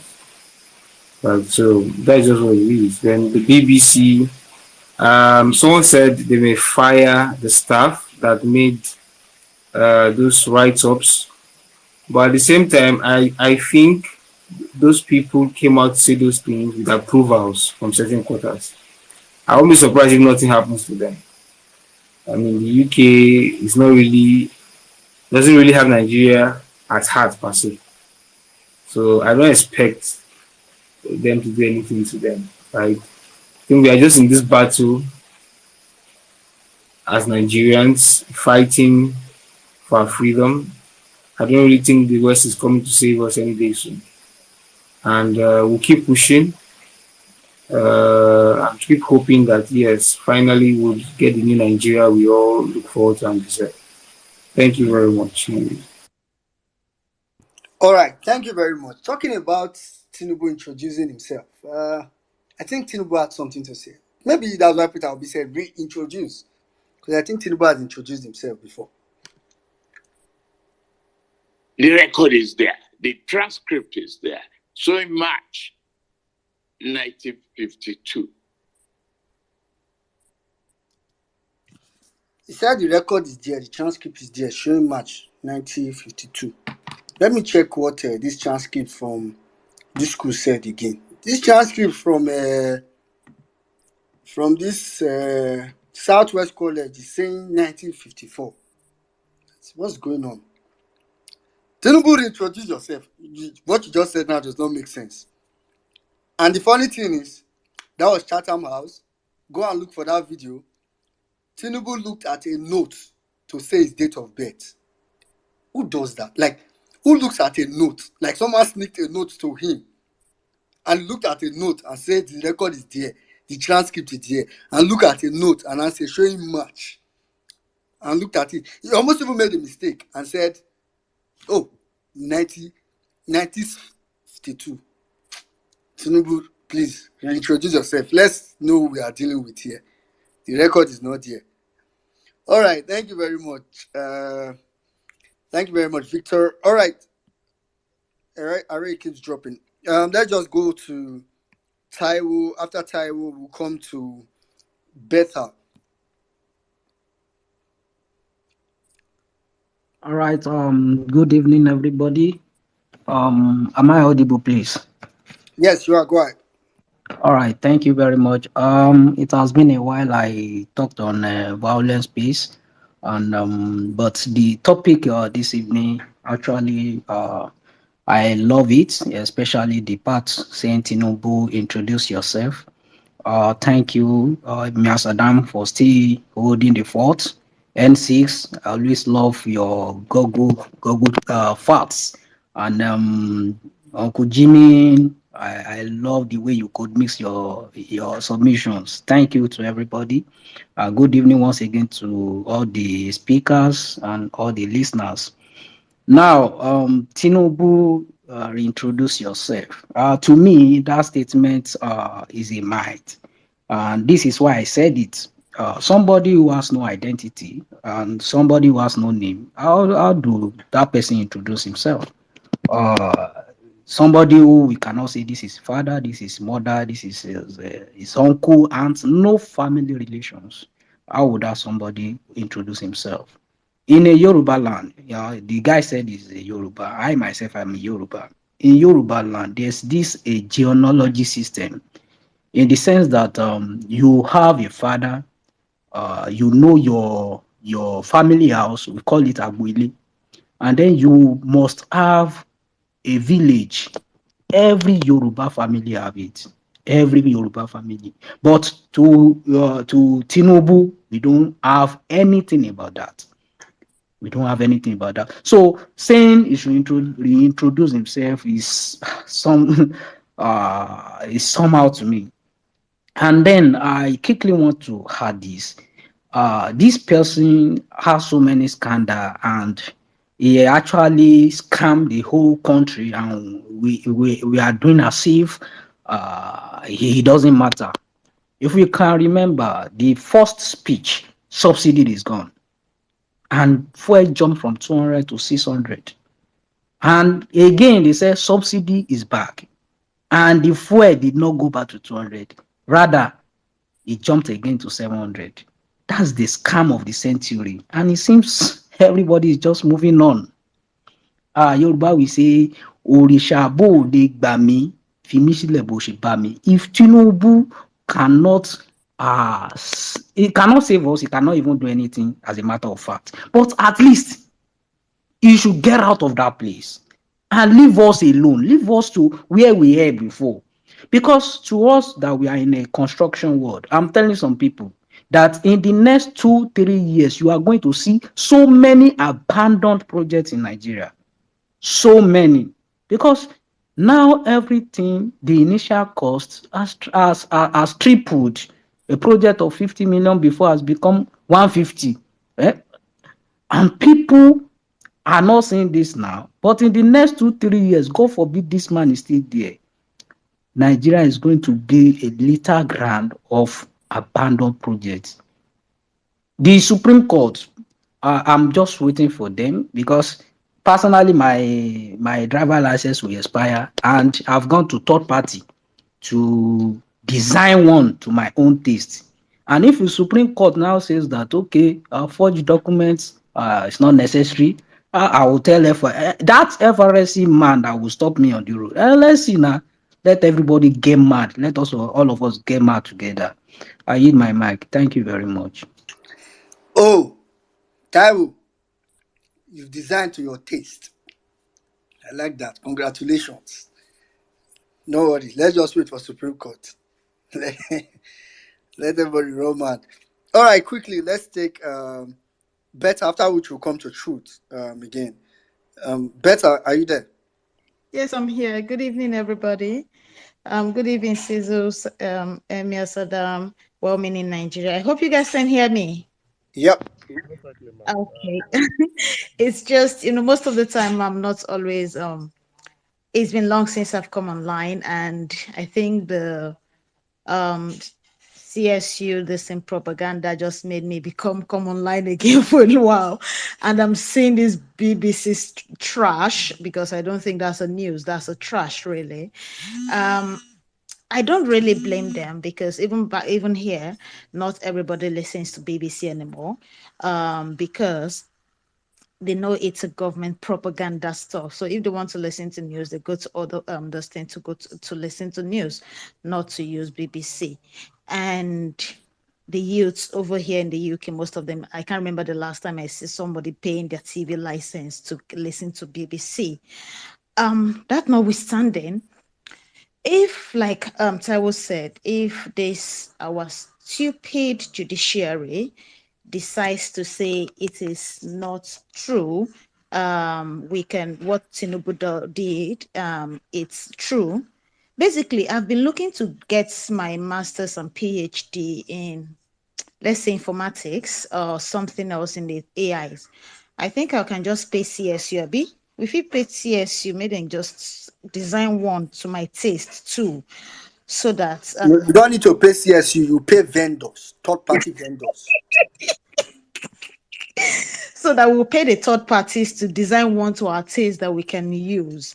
Unfortunately, we have some idiotic people in our country that still bow to the pressure of money, that still bow to listening to this fool called Bat. I don't know if he's Bat or Bat that I will call him, because his name changes as the weather. So I think now we're going into we are in the autumn. I think his name is also changing to is changing according to the weather. So, but first of all, let's also ask, where is he? All these things are coming up. Everybody's saying reintroduce yourself and all that, and he has not come out to say something. And we call that our president. At least when Buhari used to do this thing when he was here, he would do a post this thing live this thing and paste it as a live match and live something for us to listen to. How many times has this bat actually come out to say something to our Nigerians? Have you seen the debt to started incurring as Nigeria, as a country? Have you started looking at the debts that we are incurring? And somebody somewhere, I pray let this their propaganda of banning social media comes to pass. The reason I'm saying that is, remember the time Saddam said it. Remember the time that they banned Twitter, and Nigerian news was the number one, was trending on almost every country. And that was why this was really, when they saw that what they did was a counter effect, every eye was on Nigeria. And I think they should do that again so that we can use VPN. They think they get sense. Abi, they don't know that is the Gen Z that they are using to play now. That their head know they correct. Let them try it again. It's actually better so that every other country will see what the fool we're making, a mockery of what we're making ourselves.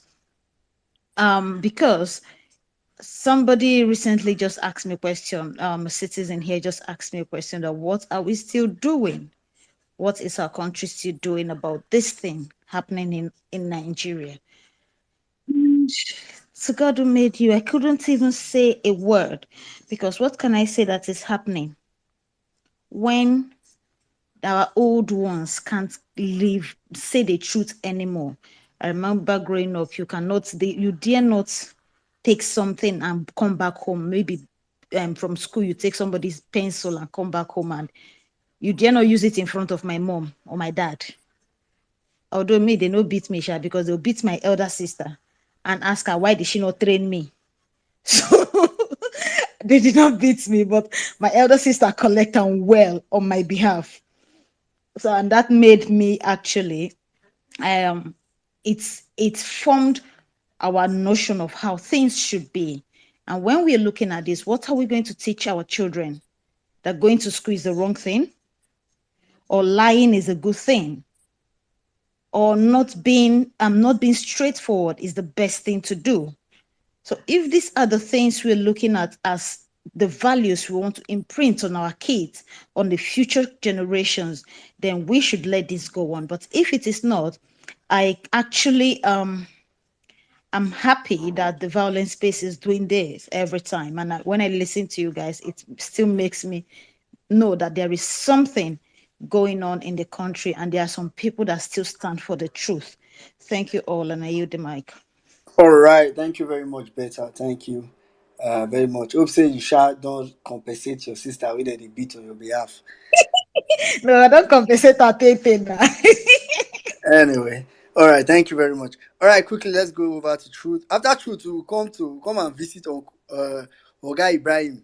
I'm sure he probably has one or two sentences to throw into this puzzle before we go to justice. Truth, go ahead. All right, good evening, everybody. Okay, where should I start? I don't have much time and I don't really have much to say. But let me put it this way. I reminded us some things on Tuesday, but today we are no longer there. We are going to talk a little bit about the BBC propaganda. Yeah, the well-meaning mentioned the tweets where a little bit of breakdown was done. That tweet was actually done by me, and I don't know if I'm permitted to drop it on the jumbotron for people to see. Now, the thing is this: we okay, I will do that. Thank you. The thing is this: I think I have been too easy on these propagandists, and I think it's high time I make them understand some things. You know, my old Twitter account is, used to be an instrument of debunking false information. So when people no longer saw that account, they believed that guy was gone. Anyways, the guy is still here, just for you to know. We've been too calm on them. They believe they could just come and throw shades and gaslight different set of people. You see, it is high time we make them understand that when majority of them were still in primary school, I was here debunking information for GW. We're handling the fact checking industry. You see, many of them do not even know what it means that they are doing presently. Now, you guys would be, I know a lot of people are actually amazed that Olurunke Alo is linked to TVC. But let me tell you one truth. You see, BBC Nigeria is a dumping ground, or should I say a branch of TVC. Majority of those working in BBC Nigeria, be it Pidgin, be it Yoruba, so far it's in Lagos. So many of them had at once, at some time worked in TVC. In fact, many of them left TVC for BBC. So you would know where the relationship is coming from. We have lost it in this country. Like I keep telling people, religion did not entirely fail us.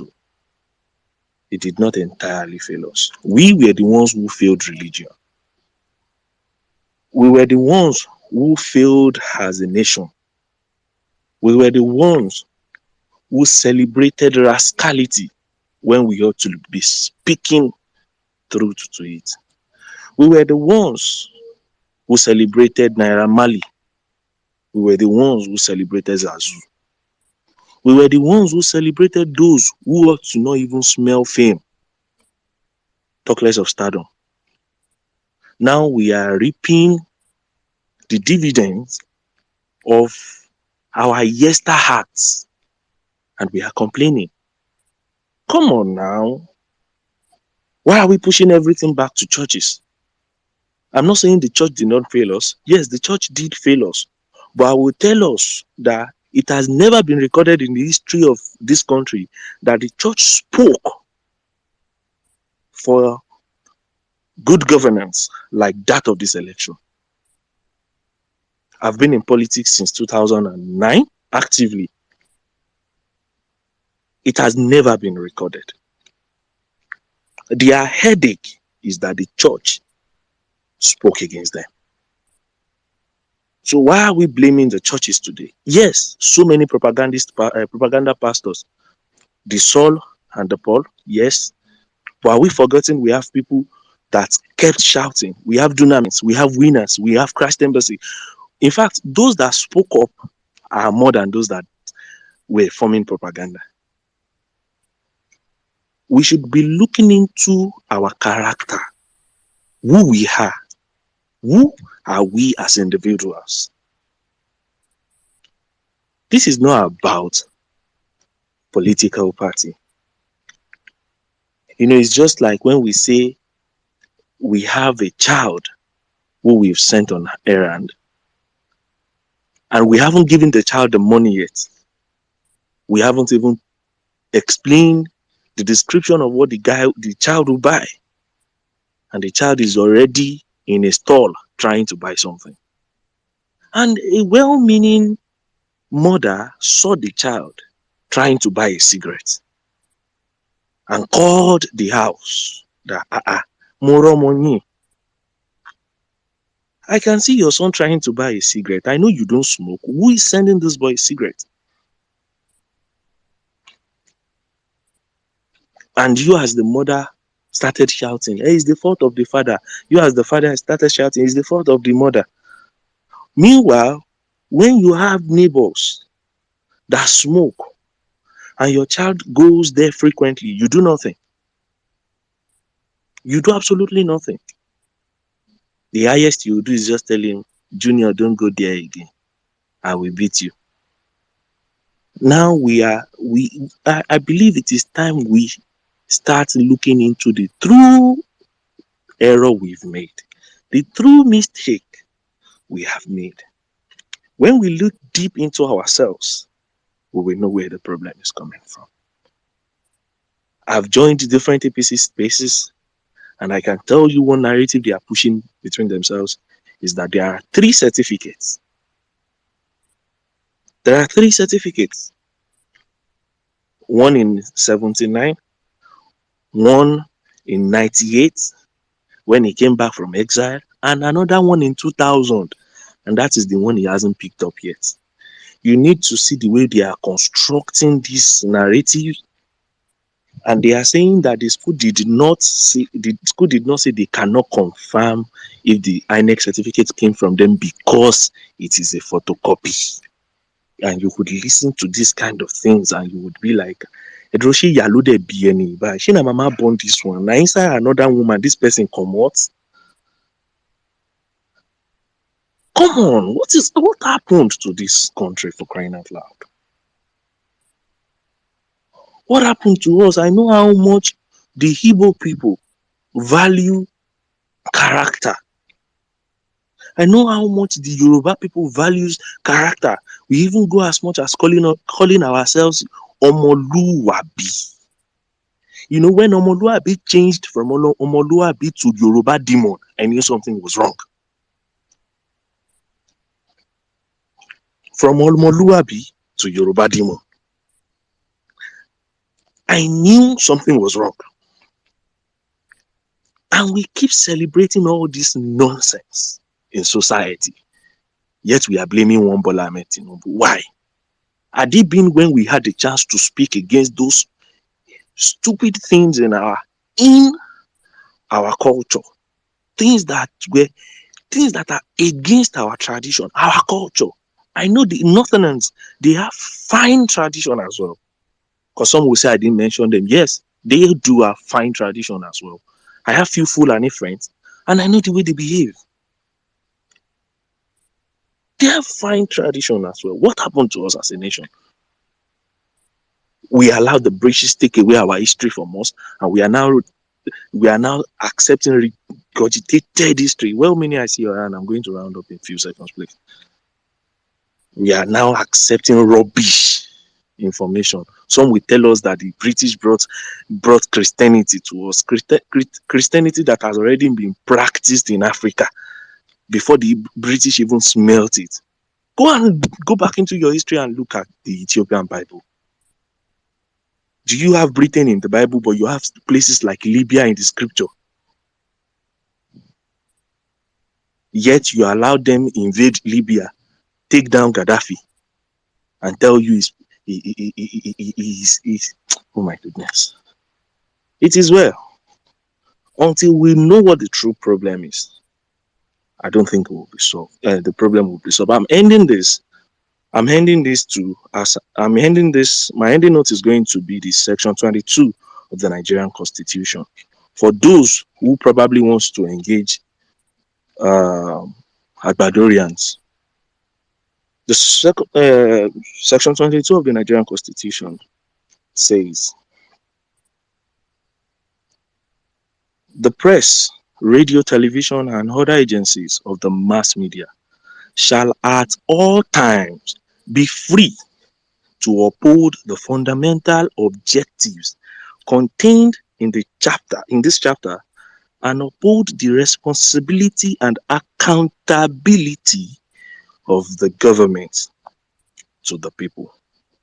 So there is nothing like hate speech when the press is involved.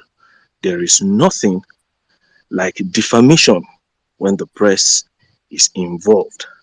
This is our constitution. make them understand that this is what the Constitution says, and any media outlet or journalist that speaks against the president or against anybody in power has the absolute right to do so, because that is what the Constitution that constitutes them says. Have a wonderful evening, everybody. All right, thank you very much. Well, meaning never drop me, I beg. Make I run, drop that thing for John Boudreaux. All right, that's fine. Thank you very much, Ruth, uh, for that submission. It's quite well. I think Nigeria is going through a lot, but it's unfortunate and it's something that we have to deal with head on. All right, okay, Ibrahim. I don't know if you want to say anything, but if not, we'll probably just go ahead. I know you just sometimes come to listen and maybe chip in, but if at any point you want to say anything, feel free to come in. It's totally fine.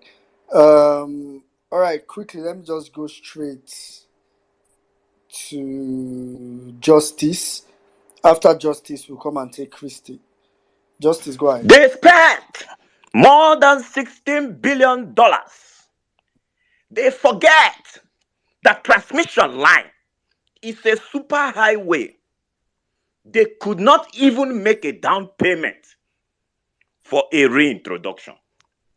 Well, it is unfortunate that the criminal drug baron and certificate forger will not reintroduce himself. He will not. It is better for you people to do anything you want to do than for him or her to come out at this stage to reintroduce himself or herself. It's up to Nigerians. The Supreme Court and whatever they think they are going to do, I do not know. But what is very certain is that Nigerians have been calling them out to do the right thing. Because if they don't do it, the Supreme Court will have to unequivocally apologize to Mesoma Ejikeme, probably also bring back the former Minister of Finance who resigned for certificate discrepancies in her NYSC discharge certificate, and probably pay her reparations and apologize. The Supreme Court will also even possibly recall most of the people that they have sent to jail for this same offense. So you see, even the Supreme Court is tied on this issue. And it is only them that can liberate Nigeria and Nigerians from this shame. It is very shameful, my brothers and sisters on the space. It's very, very shameful. You know, we do not understand the implications of all these things. No investor will put $1 in Nigeria as it is right now because of forgery. Because the investor is obviously looking at, these are risk takers. Okay, how am I going to invest with somebody whose identity is even in serious question? How are they going to put money in that system? How am I not sure that the money I'm putting, I'm not going to be given a receipt that is forged? Let us look at these things from this angle. You see, that is it. That is it. That is it. Just like Saddam said, how do I tell my nephew, if he asks me, your president is a Nigerian president, which year was he born? 1952? 1954? 1955? Which way, Nigerians? Which way, Nigerians? When have we become this low? When have we become this shameless? But I believe Nigerians are waiting for the Supreme Court to rise and fix culpability where culpability is. Fixing it. It is the Supreme Court that will do it. But when they don't do it, well, when fire drives out fire, we will all say pity, pity. The last person in Nigeria can turn off the light. But unfortunately, it is their duty right now to do it any way they wish. It is their duty. And posterity will judge all of us. All of us. Because you see, the issue is that majority of the people think that they have immortality. And just like some people have already asked our mother, is immortality in the villa? Is immortality in the villa? No. We will have life after power. We will have life. Let us not make these things a do or die affair. Stop listening to sycophants, hungry people who are just after the dollars. People who are not patriotic enough. They have not been telling you the truth. He who knows the truth, and the truth will surely set the person free. Amoda, you forge certificates, simple and short. Come out and apologize to Nigerians. And then, of course, do the needful. Do the honorable. We don't need to be flogging all of the... You see, you are sick now. Nobody has seen you since Chicago State University released this thing. Is it not telling on your health? Haba. I yield the mic. The criminal drug baron and certificate forger will have to say you leave. don't forget. Thank you very much. All right, thank you very much, GK, man. Thank you very much. But it's just that you don't think this introduction from Chief Bola Tinubu is enough? You don't think this introduction is enough? I just gave you that introduction. The record is there. The transcript is there. So in March 1952, I'm not claiming another father. I am Tinubu and Tinubu proper. So that's the problem. He said, I am. But I think the only problem I have right now is that the transcript from Southwestern College said Tinubu and Tinubu proper is female. And that Tinubu and Tinubu proper was born March 1954. Okay, they say, okay, this could be an error. It was an error from somewhere or something. I say, okay. Again, the transcript from Chicago State University says 1954. This is the transcript he said he has received. The one I said he has received. And he said that transcript, he said it states 1952. But the transcript that Chicago, my God, this thing. The transcript that Chicago State University released, that Tinubu is telling us they've also released to him and stated 1952. The one that they released themselves to Atiku's lawyer is stating 1954. Who is deceiving who? I'm not even talking about one of the documents that states 1955. We've even forgotten that one. You know, Saddam said earlier that Tinubu has 3 date of birth. The application for admission actually has 1955. Yeah. Oh God. And this is the person that some people are supporting. Uncle Tony was right. Was right when he said that you cannot call Malu your senior brother because you want to eat meat. I think APC, they should be telling APC brother, you should tell APC people that thing. You should not go and be calling Malu their senior brother because you want to eat meat. Just to be clear, I do not say Tinubu is. I do hope you don't get it wrong. All right, Christy, let's have you. After which would come to. I think I'll come to Ari. I think Ari keeps going back and forth. But meanwhile, if you're in the speaker section, ensure your hand is up. Christy, go ahead. All right. Good evening. Well-meaning Mr. Saddam, Sizo, Wanwoke, and Jimmy. I cite you all. Thank you very much for the opportunity. I always look forward for Violent Space, every Tuesdays, Thursdays, and Saturdays. So I just want to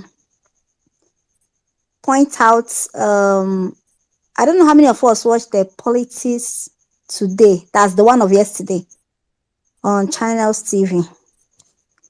I laughed my ass out that yesterday. Like when Sheun was interviewing this Ajibola Bashir, also the National Secretary to APC. The guy came prepared to line, like he was actually prepared. So at a point, because first of all, Shamu asked him that Shamu told him, I know that you are very close to the president. He said, yeah, he's very close, And I asked him, please, what's the actual date of the president? Now I'm talking on the topic of Tinubu, introduce yourself, because that was what the interview was all about, So he asked him, what's the actual date? He said that he only knows his own, that his own is 1972, that he was not there when Tinubu was born. Something you cannot defend, and you are there proving strong head. Like, it was really annoying the way he was just answering the question like one agboro like that. Seriously. Then Sheon asked him that if he's the one in that position, that and Nigerians are demanding that you should come and introduce yourself. Just call. It's a simple thing. He said that he will not even mind anybody, that he will ignore. That is an insult to his personality. For someone that graduated from a high institution, you're now telling me to come and introduce myself. As in the effrontery, it was really, really annoying. These people, they know the truth. From what I watched yesterday, they actually know the truth, but they just want to hold on to power. And even Abati, or this controversial Abati on Arise TV, talking about that what P2B said during the conference is needless. For him to even say that guy, in fact, he needs to be jailed. In fact, it's better for when we get a mandate. It's all these people, all these fake people. All of them need to be jailed. All of them from A to Z. We should not leave anybody behind. They need to be jailed because it's out of hand. For that senator to come, and he's even a lawyer, that's the annoying part of it. He's a lawyer. What is there in your president coming out to introduce himself? And he was busy blabbing. All the questions Shewan asked him yesterday, he was dodging it. He will ask me another. Even Shewan was shocked. The guy was colder than Majad. He was like, who is this man? He was really shocked. Yesterday, when I was going for my internet, we passed the body of benchers. The kind of traffic there yesterday was something else. In my mind, I was like, chai, I wish these people would just revolt, these new lawyers. I wish they would just revolt and save their identity, because it's as if the judicial system is turning to something else. I was just wishing in my mind. But God will help us. This country must surely work. So my own submission this night is, when we get our mandate back, all these people supporting evil, let them all be jailed. That's my own submission. Thank you very much. All right, thank you very much, Christy. I think Abati should be praying that you should not carry you near DSS as an employee. All right, thank you very much. All right, quickly, let's take Seven. I'll take it from there. Seven, go ahead. Hey, good evening, my people. I hail you all. Emir Saddam, Sizzle, well-meaning, Jimmy, press off next. So take people, they try threatening you, their father. Nothing they happen, sha. I know that we are winning this.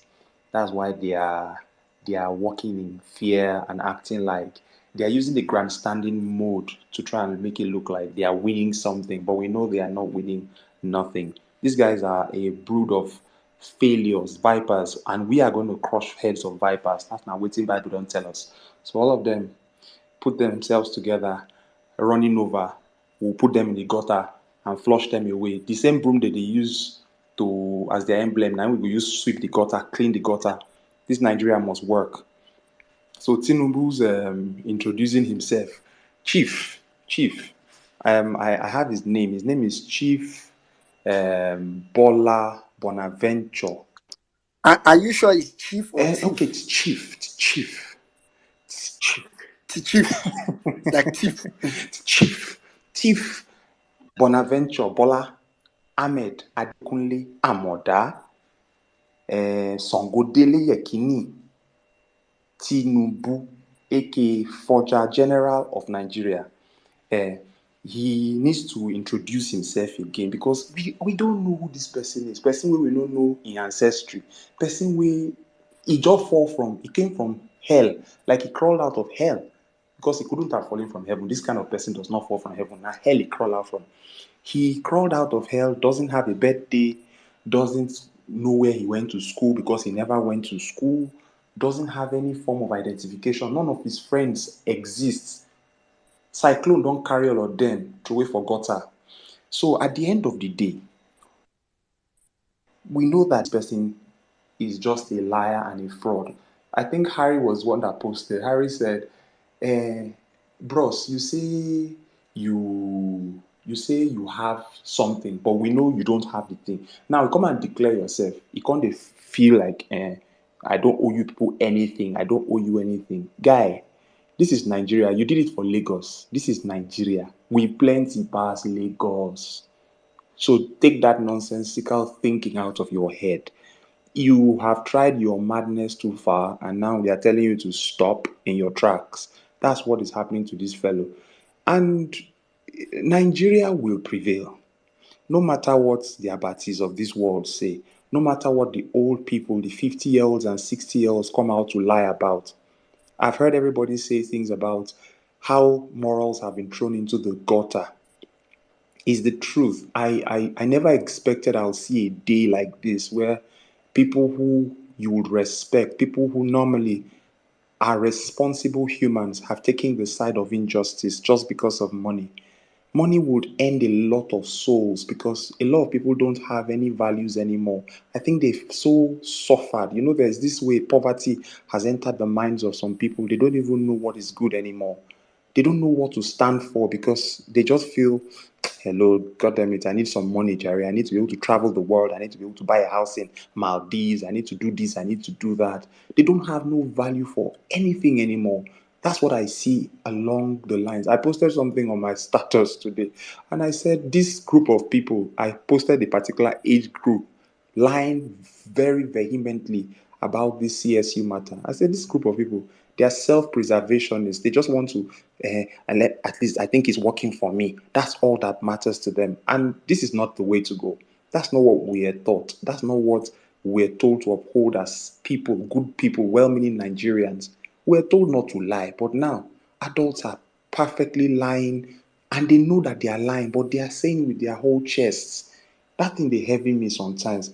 Like some people used to ask Kudele Pharaoh to me that, I hope one day you will not change and become such. People say, that day will never come. I will be long gone and dead if I ever turn around. That's the kind of morality we should have. The kind that doesn't change because of anybody, because of it favors me. Like I saw some people congratulating this fellow that the forger put as EFCC. And I was wondering, say, it's from my state, it's from Ekiti.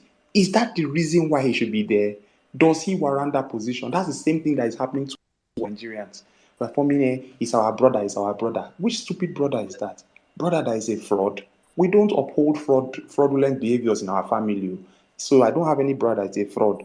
Tinubu is a useless person and should just stay useless to himself in body law. But the BBC, those ones, I don't tire for them. I don't report them. I don't do everything we are supposed to do. I leave their case. We don't believe them. We've never believed them. They don't hold water where we stand. PO, the neck presser, that man, I like his violence. Very calm, collected person, very wise man. I like him. His World Press Conference, press next, Uti Abati, can they cry for on top television today? Abati cry. Abati was really sad. He had to even say things that he has never said before. It was unnecessary, was this, excuse you. When we are pressing their neck, they know it. That's why all of them are fighting, looking for narratives to just try and dispel our attention or try and divert our attention. We know they go anywhere. We been here. Papa Forge, I been not Forge. He Forge. Good night, everybody. God bless you all. All right, thank you very much. So, thank you very much. Okay, quickly, let's go over to, let's take, I think it's like the ladies are doing on ground nowadays. So nowadays we have fewer ladies. Ladies they don't go on ground. Let's but the few ladies we have, we'll take them as they come. And please, if you know you requested the mic, ensure to check if you have been accepted, and so you can put up your hands. But for now, we'll go straight to Rita. After which, we will come to Benedict. Rita, are you there? Yes, well, meaning greetings, everyone. I wanted to put one or two things together. Can you please call one person, please? Or Thank you. I just want to okay, write out some but point. Thank you so just hope your much. network doesn't do No, disaster no, because no. My network. Oh my God. On this topic, if you try, I'm gonna break in head. You know, go try. Thank you. all right. All right, quickly, Benedict, go ahead. Yeah, good evening, everyone. Can you hear me? Yes, I can hear you, but you could, if you are using some earpiece, maybe you should take it up because it's not very clear. Okay, okay. Let me speak. Can you hear me now? Yeah, perfectly. Okay, then. Thank you very much. Well, I, I will not. I don't want to spend much time. I just want to appeal to all of us here. We've all known that this case in court, in fact, there's no trust on the judiciary. We all know that. We all know what's happening. There's no need to start talking. Everybody know wetin dey happen. I just want to appeal to all of us here. I think Dr. Barry used to hold his space talking about the protest that will be going on. I don't know if we could focus more on that, like talk on it, because I noticed that each time Dr. Barry holds this space, I don't see these big handles there. I don't know why, seriously. But if you ask me, I believe that's all we've been itching for. Protest. That's all we've been itching for. Because whether you like it or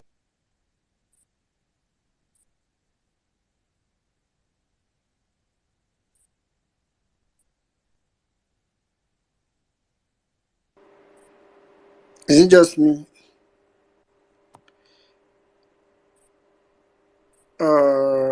Okay. All right, I think we lost Benedict. it's not just you, it's not.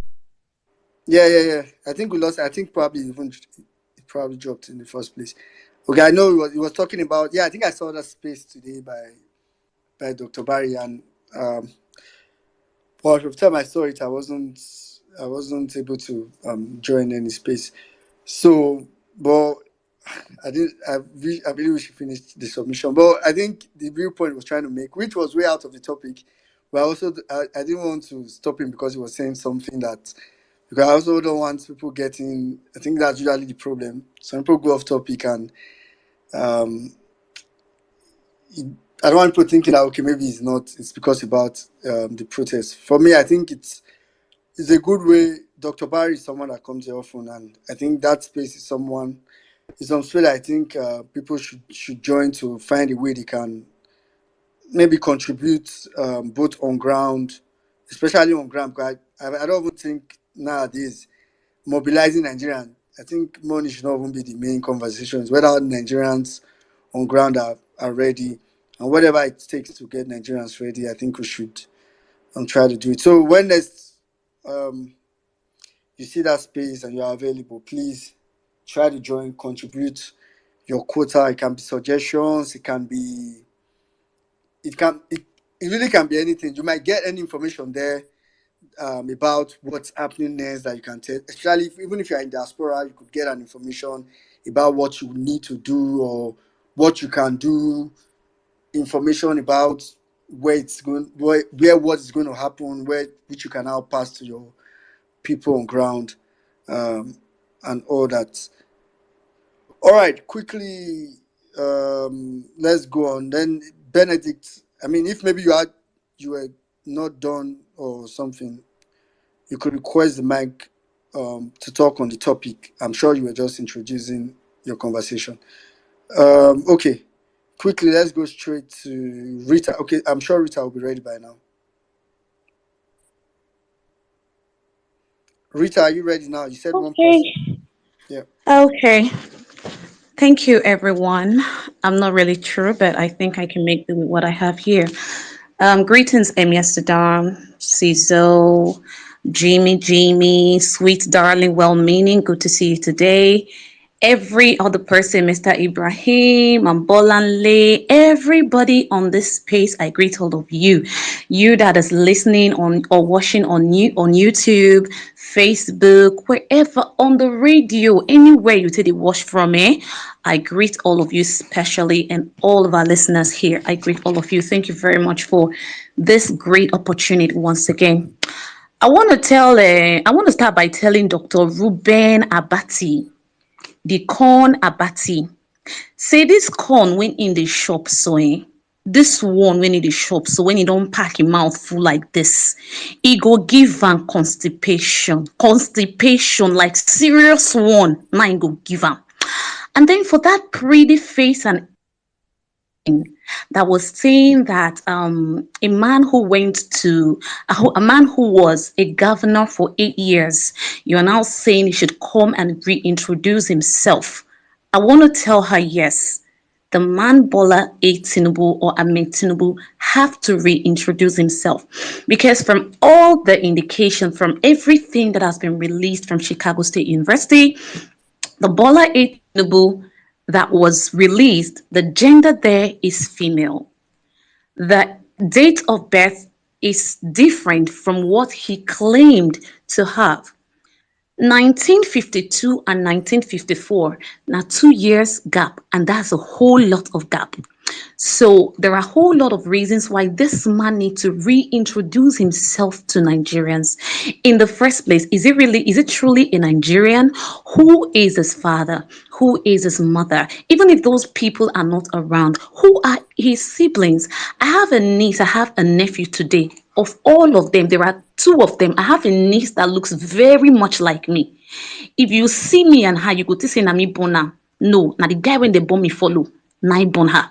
You see my eldest brother's third boy. He looks so much like me as if I'm the one that gave birth to him. Who in this Nigeria that looks like is his brother, or this one is his sister, or this is his brother's child, or something? None has been. We've till date.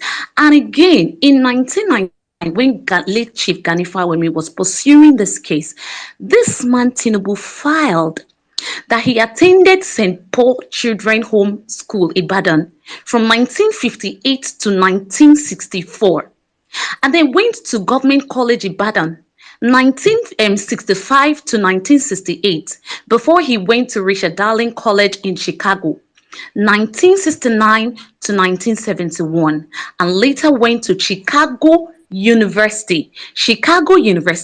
When Gatlit Gani Fawemi busted him and Chicago University rejected him, he now had to change his mouth to say, no, it is no longer University of Chicago, but it was Chicago State University.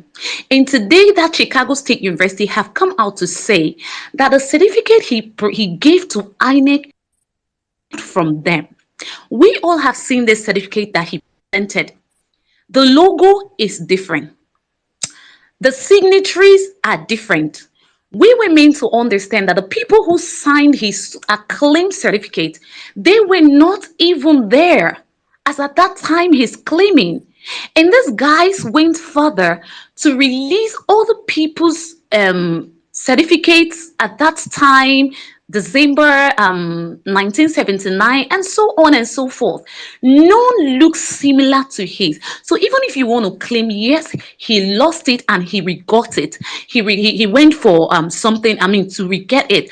Why is it that his own and other that same year are not having the same signature? So it is very obvious that this man forged his certificate, and what he gave to Chicago State University, according to what he gave to Haji Atiku, he is now claiming Government College Lagos. So right now we are no longer surprised why the court in Lagos, where his case was filed, got burnt, because this evidence, he wants them out. And today he's talking about Government College Lagos, that he finished from there. 1997, whereas the school came into existence in 1974. So what happened? Did he use a supernatural power to call that school to being so that he alone went to that school and finished that year, asked the school to go on extinction, and then later on, the normal human beings for life come call the school, come build the school? That's 1994 when it takes start. So these are some of the reasons why this man has to come and tell us. And we had the space, we held the space on.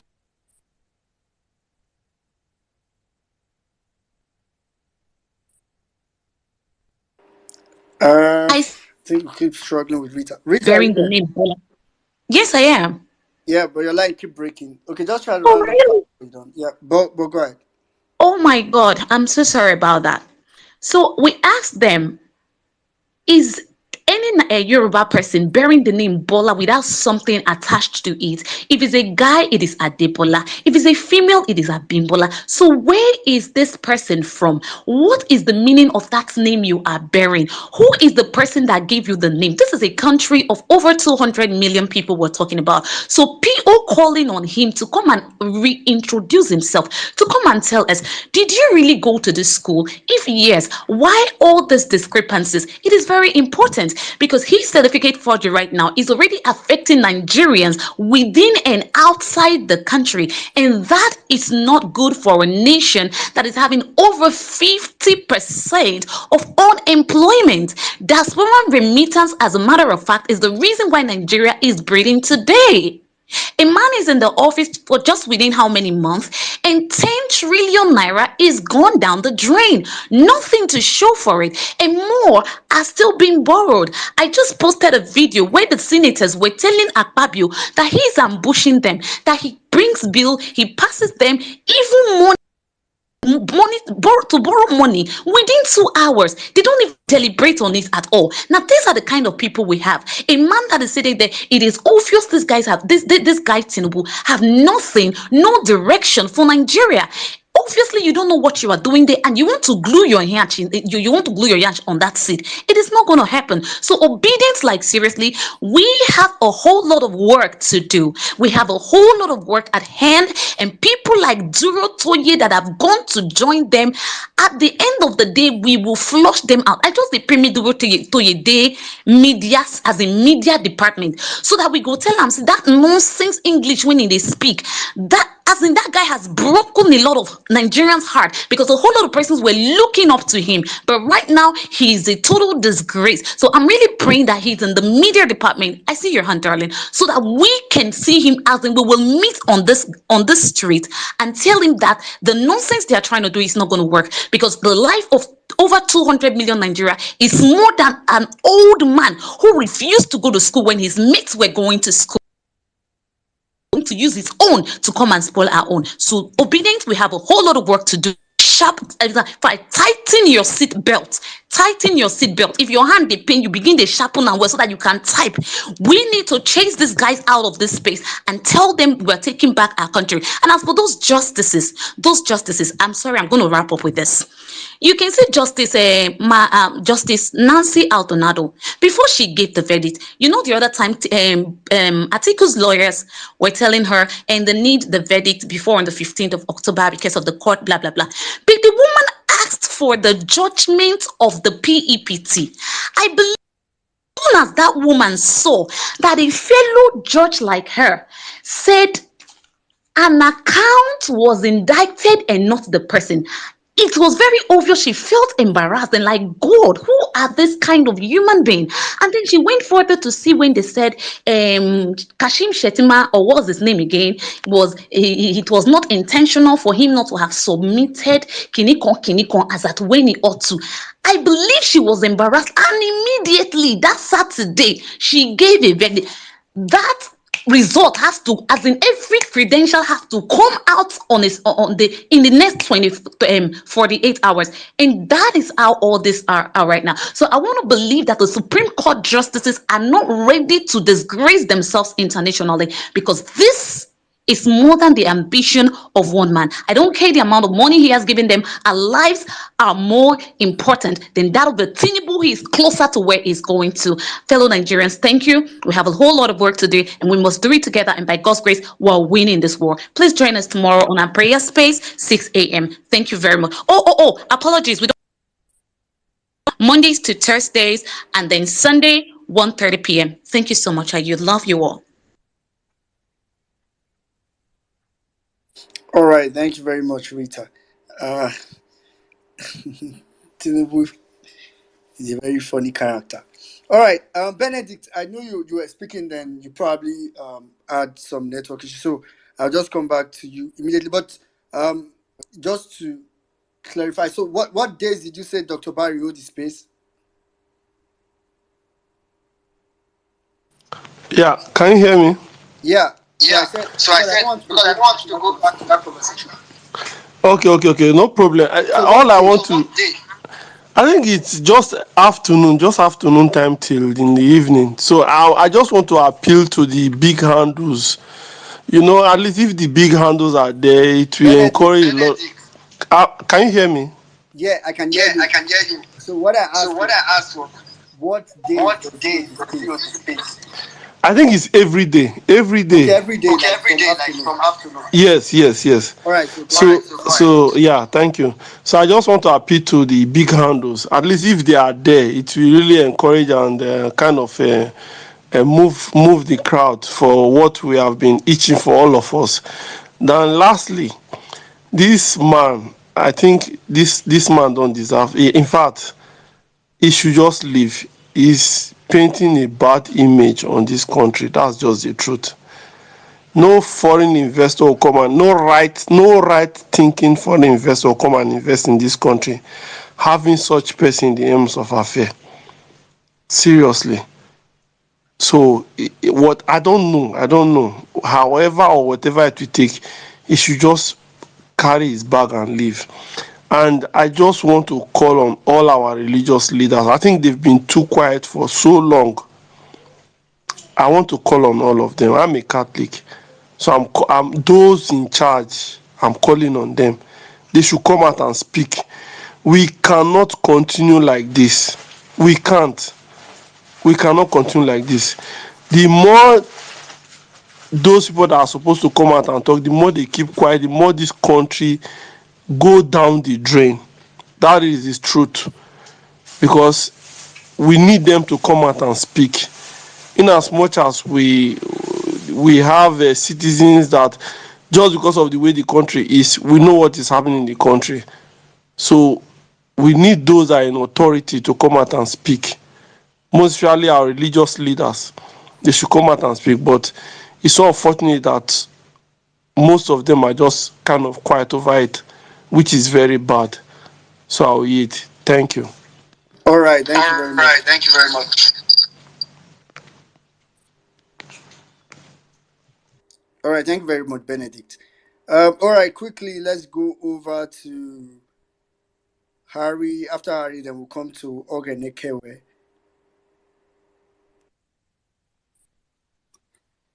Yeah, good evening. Emia Saddam, Sizu, women in Nigeria, Auntie Bolanle, Avery, Jimmy, Ibrahim. I want to say a good evening to each and every one of you. First of all, this is my first time in speaking in the violence space. It's really a privilege. I'm really happy. I love this space. This space is very educative. It has really encouraged me. This space has been like a place where many Nigerians can come and pour their hearts. It's medicinal. It's medicinal. When you think of the rubbish happening in Nigeria and the rest, violence space is where you come and just air your views. So let me just go straight to my submission. My submission is on this BBC issue, first of all. This BBC issue did not shock me. It's just a proof of what I already know concerning our major enemies. There's something we obedience need to understand. These criminals in Nigeria today, they have an international backup. They have people who they make bargains with for them to become rulers and all that. Nigerian politicians are not loyal to the Nigerians, but they are loyal to their puppet masters. This BBC is I'm just seeing the hand of our colonials, which is the British and UK, who don't want good governance in Nigeria. 2015, Jonathan said it. He said it clear, pump and plain that Obama told him that he needs to step down, that he doesn't want him to be president.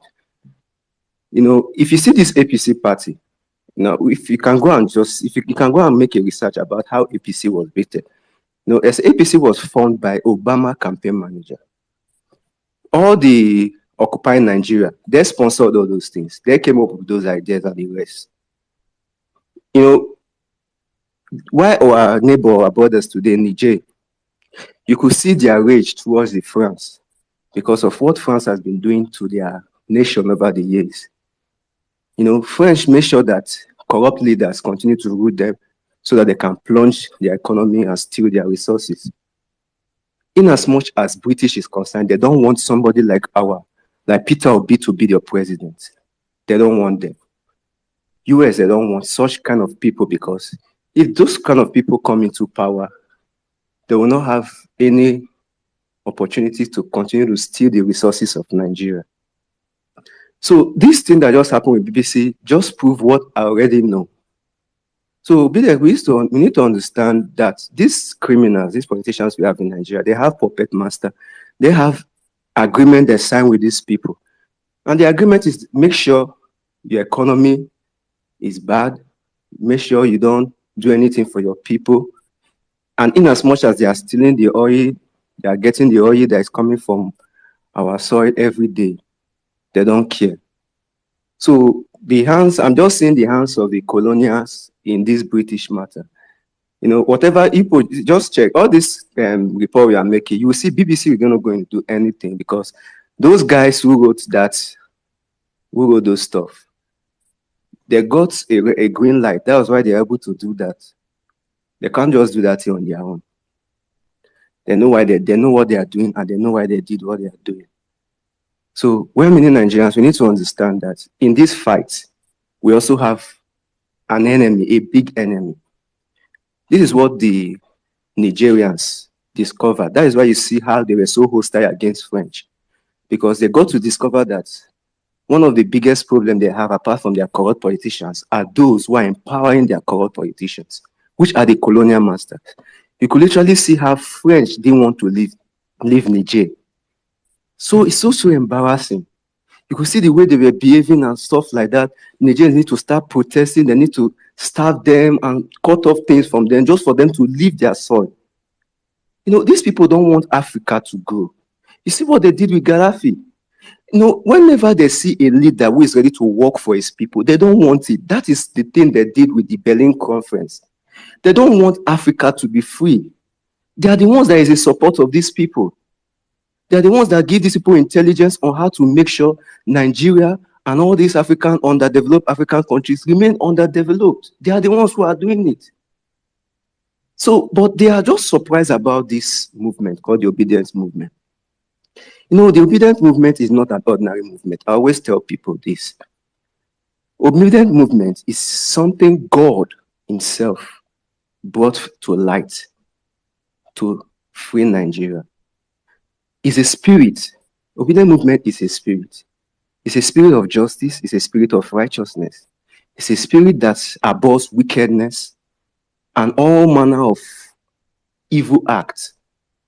So that is why if you see all the corrupt politicians, every evil source, they hate the obedient movement. They hate the obedient movement. They cannot understand where did these people come from. Who are these people? Why are they trying to change what has already been on ground? So we should also see ourselves from this perspective that we are not just ordinary people. There's a spirit behind us. The spirit is the spirit that has been crying for years for Nigerians to be free. So that is what I also see this obedient movement for. Meanwhile, the APC and redeem issue, people are, they are talking about something. I've been seeing posts on Twitter, people are saying APC and redeem they are one. I'm not surprised with all these things that is happening within the church and the rest. Nigeria, the church in Nigeria over the years have come to discover that they are just after one thing. Many of the general overseers and the rest, they are not building the church for the sake of the kingdom of God or for Christ. No, many of them have built an empire. The church is to them is a business. Many of all these people, they work with these politicians. The politicians are their friends, politicians are their colleagues and the rest. So I always tell these people, so I'm not surprised whenever I see what is happening in Redeem. There are some things I can't say now, but a lot of things have gone wrong in that within Christian Church of God, which only God needs to save his people. So please, women in Nigeria, the submission I just want to drop here is this tonight, that in this our pursuit, we should also try to understand who are the real puppet masters of these criminals. The British, they don't want Nigeria to have good governance. If you check the history of Africa, wherever you see any nation or any country in Africa that has a leader who wants to work for the people, it's either they have a coup to take the person out, or they will just frame up something just to make sure that person gets off that seat, and they put their own stooge that continue to mess up the economy, mess up the livelihood of the people, plunge the people into poverty and impoverishment. Those are their candidates. Those are the Western candidates. Those are the European candidates. Whoever is ready to plunge the nation. So to them now, the bone on their neck is this obedient movement, because these people are too loud. They are just all over everywhere. They are so confused about it. So that is why they are trying to see how bit by bit they can also come in to aid this man. You will see a lot of things in the coming years. These guys will begin to show themselves against this movement, because to them, Nigeria cannot be free. To them, Nigeria does not deserve a good leader, because Nigeria have good leadership. The resources will be nationalized. The people will benefit from the blessing God has given them, the talent, everything good. So they don't want it. So we need to understand those things from those perspectives. So when you see things like this, BBC stuff and the rest, it's just a clear picture of what is really behind the scene. The bargain these politicians make with these people before they allow them to step into power. They give them those intelligence on how they can rig election and those stuff they can do. So, yeah. So this is my submission, and I want to thank you, Emir Saddam and Sizu, for women in Nigerians. I want to thank you for all you have been doing. I want to encourage you for us to keep on. And lastly, please, we really need to come out. What Dr. Barry is doing, please, let's see how we can stand by him and come out for this protest, because that is another way we can have our freedom. Because once the people are out in the street, that is the beginning of the end. And that is what they don't want. Because if we are out of the street, that this thing must end, this corruption must end, this wickedness must end, this evil must end. We need our own country. We need to be people of our own country. We need to be the indigenous people. We need our voice to be heard. So, All right. Thank you very much. All right. Thank you very much, Ari. Thank you very much. Very great submission. All right. Quickly, let's go straight to. Okay, I said Ogenekewe earlier. So Ogenekewe, go ahead. After Ogenekewe, we'll take Chief Peter. I know he's probably been going back and forth. So Ogenekewe, go ahead. After which we'll come to Chief Peter. Yeah, good evening, well-meaning gladiators. I greet you all this evening. Yeah, so far so good. I'm not surprised with what is going on, because you can't give what you don't have. It's just a simple question.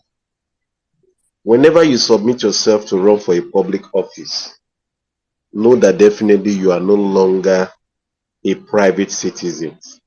These things are commonsensical. You put yourself out, you want to serve the people. Definitely it's so obvious, like one of those cartoons you see, they use torchlight to search you. If you have nothing to hide, why would you be scared?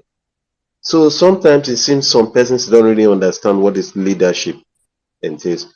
Well, I'm not surprised because when a purpose is not known, abuse is inevitable. And this attitude of our leaders, so-called leaders per se, that wants to grab power, run with it at all costs. What do you expect from somebody that said he must take it through the back door? Definitely, he owes you nothing. So that is why I say, come and introduce yourself. You look like a big thing. I'm not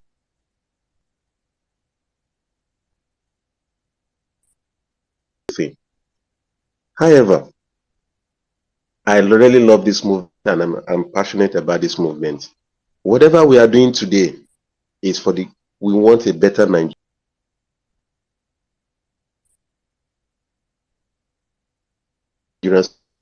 that even the least person can able to survive with the little income that he or she is getting. But our leaders our oppressors want to keep oppressing us. They want to keep getting fat at the expense of all Nigerians. This is not fair. But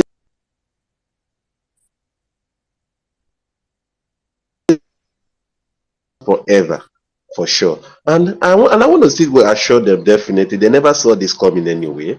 Because I believe in all of this, they messed up with the wrong generation. Because to them,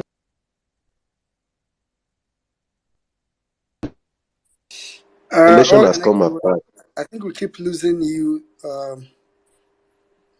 Sorry, really? Oh, sorry. Okay, can you hear me now? Yeah, we can hear you, but it keeps breaking. But just go ahead and round up, yeah. Okay. So, moving forward, we just have to keep the pressure going. We just have to keep the pressure going. Focus.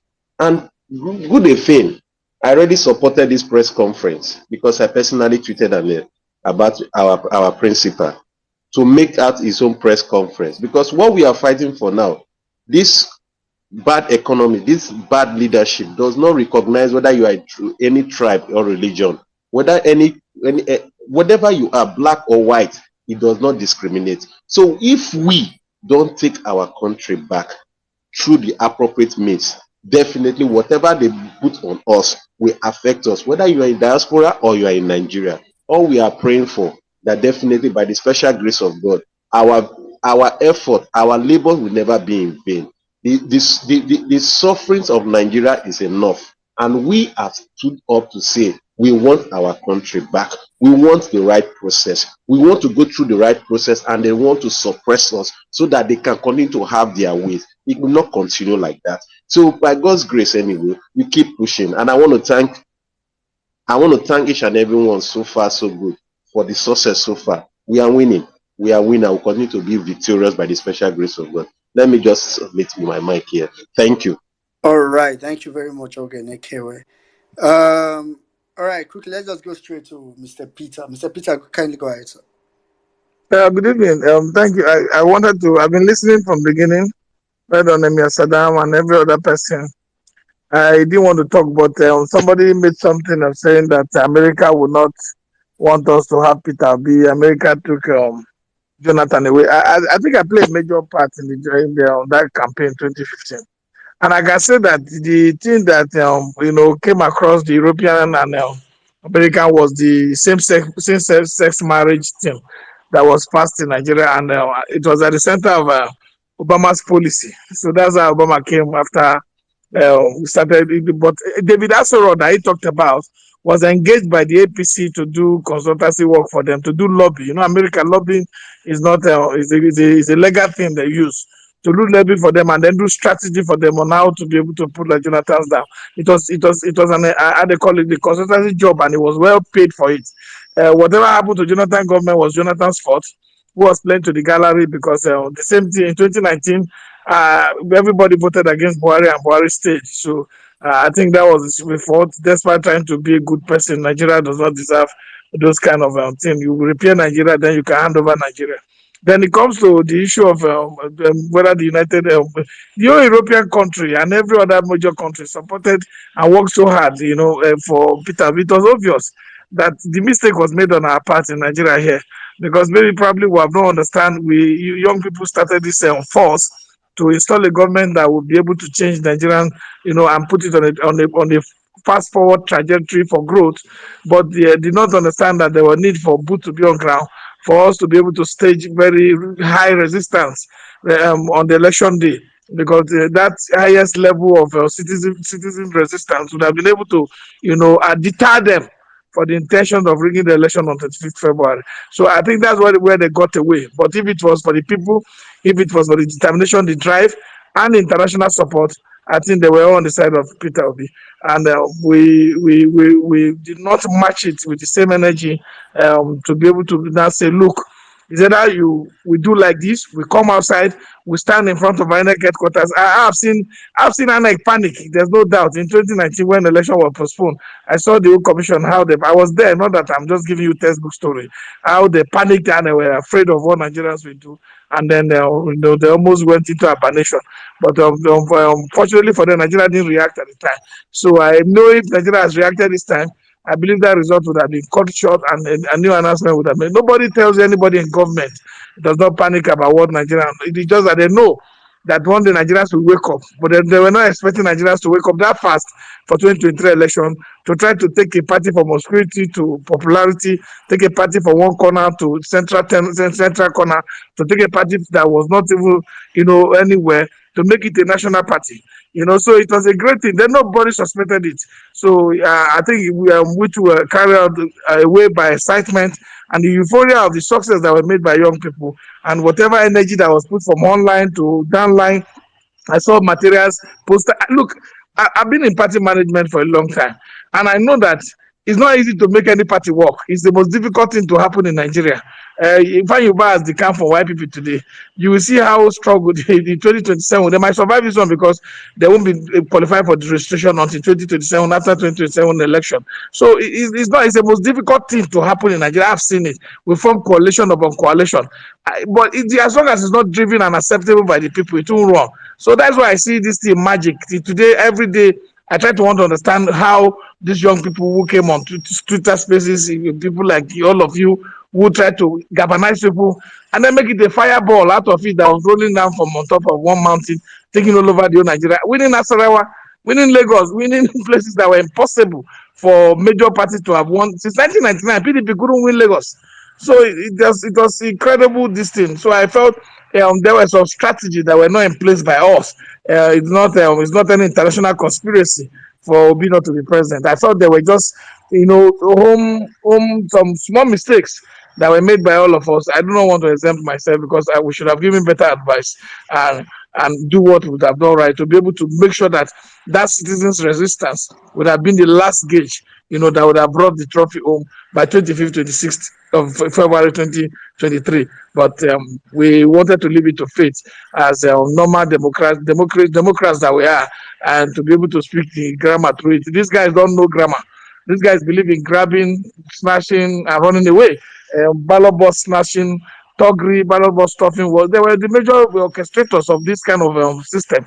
They believe in it more than anything. They don't even believe the people's vote should count. They don't believe the people should go to ballot and determine their own future. So that they were surprised that the people were determining their own future for the first time, and the thing was like a thunderbolt, and they were shocked. To their own vivid imagination. How can this happen? But it has happened. And my prayers and my wish and my intention to work towards this is that if this can be replicated any day, anytime, then Nigeria can work. Because the reason why I keep on telling people, the reason why Nigeria has not worked is because those who are elected do not believe that you can remove them. They believe that they put themselves there, by another election they will repeat and put themselves back. If elections start to now remove people for bad performance, then people will now start to sit up and say, and they shall not come, make a do anything to make them happy. You can see Oti of Abia. Oti knows that it's a popular mandate of the people that brought him there. So, and the expectation of our people is so damn low that I don't know why past governors and past presidents and past leaders fail. It baffles me why they failed, because the ordinary putting a Julius Berger signboard on Port Harcourt Abad Road, it was celebrated in the old Abad Road up to Port Harcourt. It was celebrated. Or just putting a signpost that Julius Berger is coming. They haven't even arrived. So when they now arrived in Umahia, It was big celebration all over. So the standard that we use to judge public officials is so low that I wonder why people have failed. You can see what he's doing is that populism for a developing country works better because populism is that you do things to the dictate of the people, to the benefit of the people, and for the purpose that we enrich the life of the people. That people will be rejoicing, they will sing your praise to high heaven, and when election come, they will be the one holding that cutlass and PVC to vote for you. You won't need to hire thugs. You won't need to hire anybody. They will hire themselves because they know that at the end of the day, what you are doing is to collectively better everybody's life and make progress for the people. So I think it will boil down to strategy on how to transfer the vote from to ballot box, how to process it on the ballot paper, and we will no longer take my INEC promises for it because I know a lot of people were weakened by the fact that INEC committed so much promises on national television, on social media, and in print media to say yes, we will transfer, we will transmit, and people believe them, and eventually they did not transmit, they did not transfer, and the election result was announced. Ekiti came first when Ekiti had no airport and all that. So the fraud was very obvious.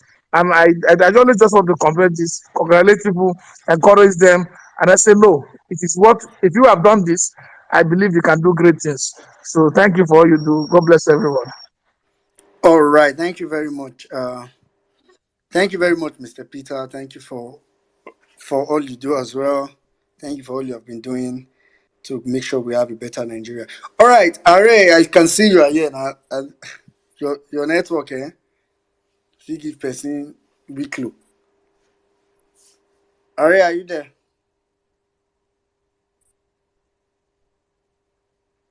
Are, okay. Let's say this your this your Bola. Okay, I think it's still connecting. All right, Are you there? Yes, well, meaning I'm here. Can you hear me? Yeah, go ahead. Sorry, my network has been so bad. Well, today we just woke up with a bad and sad news in this segment of the country. Last night, Boko Haram attacked some of our troops and they were badly injured. Like, seriously, I'm talking about this in now, shedding tears. To the extent that the MRS military reception service here could not even accommodate them. They have to be transferred to another place. These are the kind of things we are talking about. These soldiers are both Christians, Muslims, Northerners, Southerners, Easterners, whatever you can call them. They are Igbos, they are Hausas, they are Yorubas. They didn't vote for this. They were there to protect us. We're supposed to do the right thing by voting the right candidate and protecting our votes and make sure that it counts. Like it was said on Arise by Rufai this morning, this issue of certificate, this issue of BBC, whatever, people are saying is a distraction. It's not. When you produce people with questionable character, with questionable past, with questionable certificates, this is the kind of things that they develop or they produce for you. So, frankly speaking, it's a very bad day for us. Very, very bad. Over two weeks or so, girls have been kidnapped from their schools in Federal University, Gusau. Another one's in Dus Emma, and another one's in Nasarawa State University, close to Abuja. What else can we say? What else can we say? You can't turn to the presidency, you can't turn to the federal government. Why? Because you don't even have confidence in that particular person. The first thing is, who is he? His character, his identity is in question. We don't even know him, not to talk of even asking him for help. So my brothers and sisters, I would just like you guys to keep on praying for our troops and for our dear brothers and sisters everywhere in this country is facing this challenge. Insecurity is here. If you don't feel it, maybe you are somewhere safe. But I tell you, we face these things day in, day out. If today you don't face the attack, tomorrow or next tomorrow, it will surely come. That's the life we live in this area, in this part of the country. At all times, we live with the fear of it can be now, it can be later. So my morale is just down. I can't speak more than this. Thank you so much for the opportunity and good night. All right, thank you very much, Are. May the souls of the departed uh, Nigerian military men rest in peace. It happens every time. It's Nigeria. It's unfortunate. We're almost beginning to get used to it. So in Nigeria, 5 military people get killed, and it's just 5, and everybody just moves on. It's quite sad. Anyway, all right, quickly, Dennis, you have been here before. I think you dropped at some point. So go ahead. After which we'll come to better Nigeria. Meaning, thank you for having me. Greetings to all obedience and well-meaning Nigerians on the space. And if you're an Agbedorian, you can go get your greeting from your thief at the Aso Rock gate. You might just knock and he might open the gate for you and you just get your greeting from him. Let me just go straight to it. Okay, quick one before I go straight to it. Jimmy, thank you for calling out that prick, because I can't fathom how someone will be pushing 50 come online and be acting crazy. Man, it's pathetic and crazy. I can't just fathom it. Let me go straight to it. And APC and BBC propaganda. This Eh, is Dennis, yeah. Dennis, sorry, beg, who they go 50? Who Man, they that go dude 50? looks old. Man, he's pushing 50. He's fucking ugly. And he shouldn't be doing My that. brother, It's terrible. my brother, na young guy, is in his Man, 30s. Now, suffer, it's suffer, now, terrible. suffer, It's the suffer. thing he pay me, Uh, man. How I person mean, go dey do that kind of thing? but anyway, the thing is, I'm so sorry, guys. I won't be able to make a submission today. I'm on this guy's case, so please, Auntie Bolanle, he made a picture of your daughter in coffin, right? Can you screenshot it and send it to me? Any other person that he had done such to, please just screenshot. I'm compiling that case. I will nail that guy. I It will beg, be the no first picture, no time picture that at all. I push. Well, it has less than 20 hours now. I am praying it doesn't do that apology thing. I actually want to make an example out of him. So, Auntie Bolanle, please send it, and anyone else that has such a threat, because this dude came to Chicago, but sadly he couldn't reach out to me. So, I have the pictures and everything, and the threat has been compiling before. So, I already reported to the police, but I was asked to request publicly for an apology and the deletion of those stuffs on Twitter, and I've done that. And it will be a copy of my own request from him. So by the time the thing reach court, I have his address. I don't need to look for. I already have his address. They will send the letter to him. By the time he reach court, it go dey obvious. Say I don't a request for apology. Ain't no acknowledge am. So there will not be time for apology anymore. So Auntie Bolanle and others, if you have such pictures, please send it to me. Thank you. Back to you, Dennis. All right, good one. APC and the propaganda, man, we need to understand the present government in the Asurok. This is a government that is seeking validation, and they will go to any length, even go to the depth of hell to get this validation. I could remember when this dude, Tinubu, the thief Tinubu, came to Paris or something like that. And when he rented his crowd, you know that his crowd, when he goes to places, he gets to rent these special crowds. And I just remember this dude, they had to pay this dude for appearance. David Alaba that plays for Real Madrid. They paid him for appearance. And man, okay, let's phantom this. Alaba plays for Real Madrid, yeah. He's half Nigerian, half Australian, or something like that. And he lives in Austria, plays in Spain. Man, when that dude came to the summit or wherever that nonsense gathering, dude was lost. This is what APC will be using taxpayers' money to do, to seek for validation and propaganda. And If we don't get this right, man, it's going to be terrible. It's going to be terrible. And I remember when this dude, Festus Keyamo, said it's going to be propaganda for propaganda. Man, this is what they are going to be doing.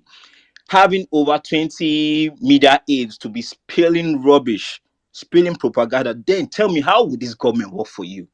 How would this government work for common Nigerians? How would this government think about the soldiers that just got that their life just got cut short? This government don't care about us. And this situation that Tinubu has found himself in is what they call water don't pass garage situation. And the way this dude is going to maneuver this situation or maneuver this fiasco where he has entered is the response he's going to get from Nigerians. And I believe and I know he's getting very hot. That's why this dude came back over 2 weeks ago and he's been silent. And he posted one picture about 3 days ago, signing papers with Nigeria. Oh, man, this is what APC will keep on doing if we don't stand our ground. And I'll just hear my submission with I could remember when Peter Obi was giving his submission at Chatham House, and what struck me was when he slammed his hand on the table and said, "Man, we're going to get this country right. We won't forsake Nigeria for anybody interest, any criminal interest, such as Tinubu and his cabals. Wike and the rest pushing him, forging him, go ahead, do this. Nothing is going to happen. We won't forsake this country. Just waiting. Peter Obi hit his hand on that table. We must get this country right. We must get. I know they're feeling the heat.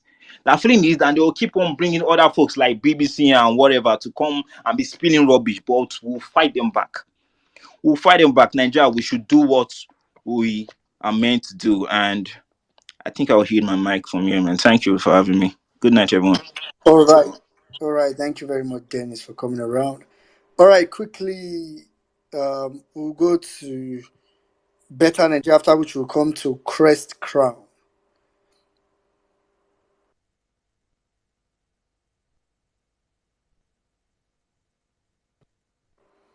Better Nigeria, are you there? Yes, I'm here. All right, go ahead. Yeah. Good evening, everyone.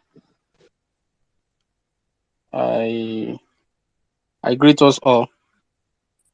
I know he's going to is. I just want to refresh from our principal's talk. If you remember all, he said it's going to be a very long journey. So I want us to know that it's going to be a long journey. And I must commend his effort for even coming out to give that simple speech, which he said, Tinubu, reintroduce yourself. Honestly, if he really meant well for Nigeria, and if really he wanted to serve the people and not his pocket, then he have to reintroduce himself, because we all demands to know who the person is. Yes, he might be occupying the seat illegally. Still, he has to introduce himself because he's the one that has brought this shame to the identity called Nigerian. And we must not frown. I mean, we must not smile with them. Just like that Yoruba proverb, only ojúbọ̀rọ̀ gbọmọ lọ́wọ́ èkùrọ́.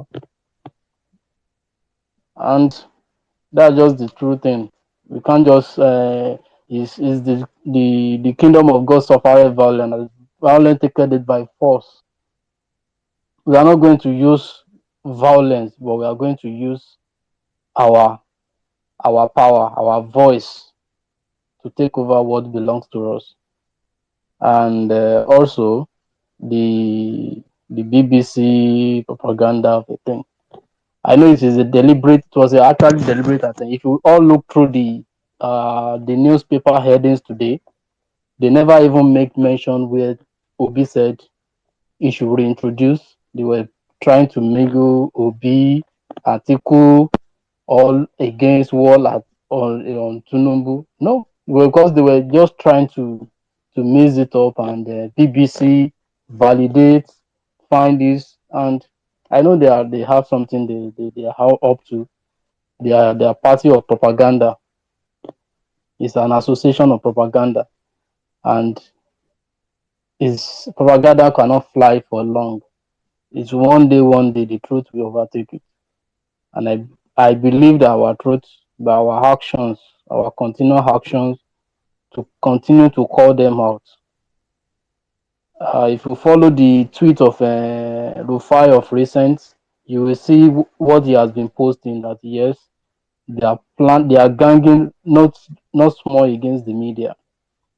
You see them, they are trying secretly to pass bills to stop uh, social media because they know the effect. You know, I was in one group, I joined one space, and they were discussing. They know the truth. They actually said what was inside the paper, but they wanted to move away from the topic, and at the end of the day, they went back and they were just beating around the bush, not trying to come out clean because they know what is in there. And also the all these people that are ganging up to raise threats against others. I just want I want to send a message to them that they should know that the highs of the Lord is upon them, and if they fail to restrain back their step, they will definitely meet their doom very soon. It's not gonna take long. I saw one of them today again, one Ifa or something. He was already saying, was posting about our field marshal that they should start reporting his accounts, that these people are trying to gang against the media, they are doing this, are doing that. And I was just reading the post, I just neglected that these people, they don't know what they are doing. So they know the impact of we or the obedience, and they know what we are capable of doing. They know that uh, we are on the right side of the law, and why they are on the wrong side, and that is why we must continue to do what we have been doing. I must commend the Tanko today. He said something very powerful. He said why they are coming out to speak is because they are afraid of Obi. He said what he said actually hit them so hard, and that is why they are trying to paint the story and trying to raise that they want to, and they are trying to frame something up to cause an arrest or something. But I want them to know that he said, if God is with us, who can be against us? Nobody. They can't. And I believe that we definitely take back our country. We definitely take back our mandate. Long live the obedience, and the long live our principle, and long live the Federal Republic of Nigeria. Thank you so much, everyone. All right, Mr. thank you very Jimmy, much. I greet you. Thank you very much, Better Nigeria. All right, quickly, let's go straight to Crest Crown. After which, if you're in the speaker section, ensure your hand is up. After which, we'll come to Alogra. Hello everyone. I hope you can hear me. We Yeah. cannot hear you. Oh, hi Bana, please. Can Are you you hear me? using some earpiece?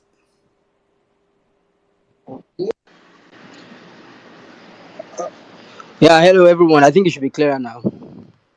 Yes, better. Go ahead. Thank you.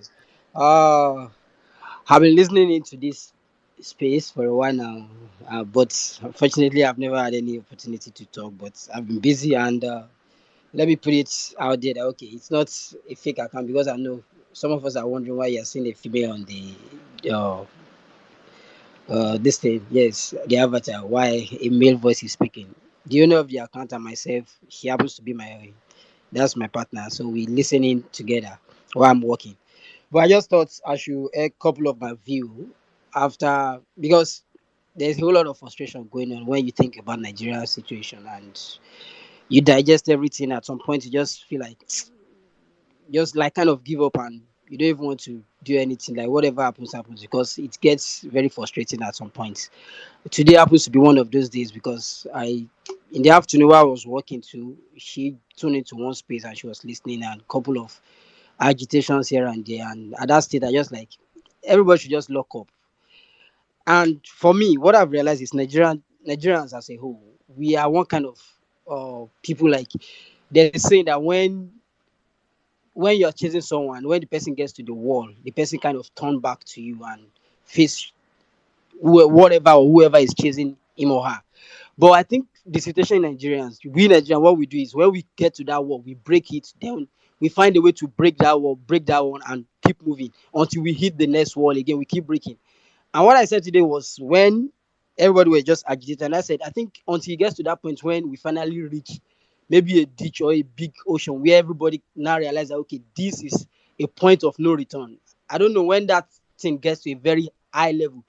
That's when everybody finally realized that, okay, it's time we take back this country by ourselves. Because the set of people we are dealing with in this country are not people that are ready to. They don't care about the masses. They don't care what you do.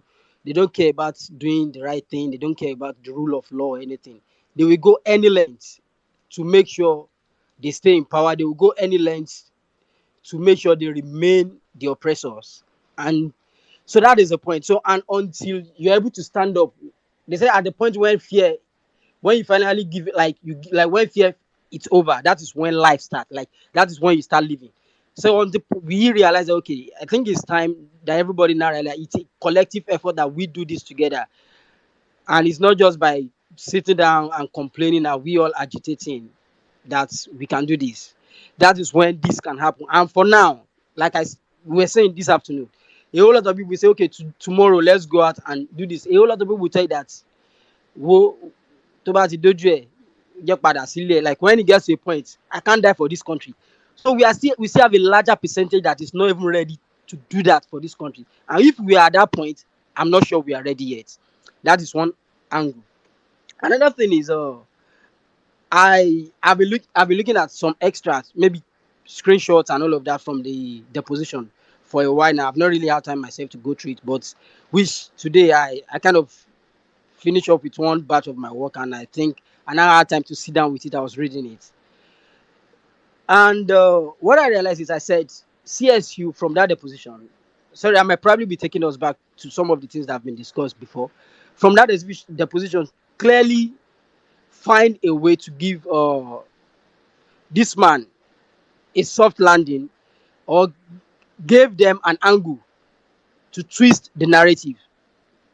Now, my point is, and there are also, but for those of us that wants to agree that we know the truth and that have integrity, that wants to accept the truth, knows that there are a whole lot of discrepancies in those testimonies and there are a whole lot of cover-ups happening there.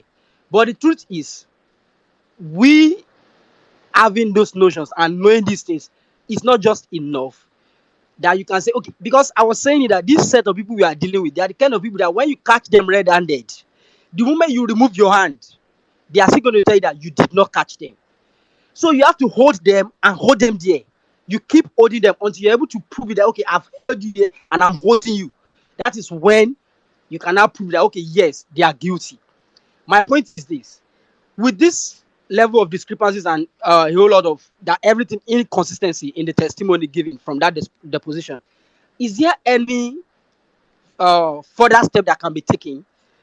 Number one, against CSU for itself, as in it by itself, whereby they can now give, maybe you can get a definite statement or a definite pronouncement that the person that attended the school is not the same person, one, or he never attended the school or something like that. I'm sure I'm just asking because from my own knowledge, I don't know if there are next step that can be taken against the school.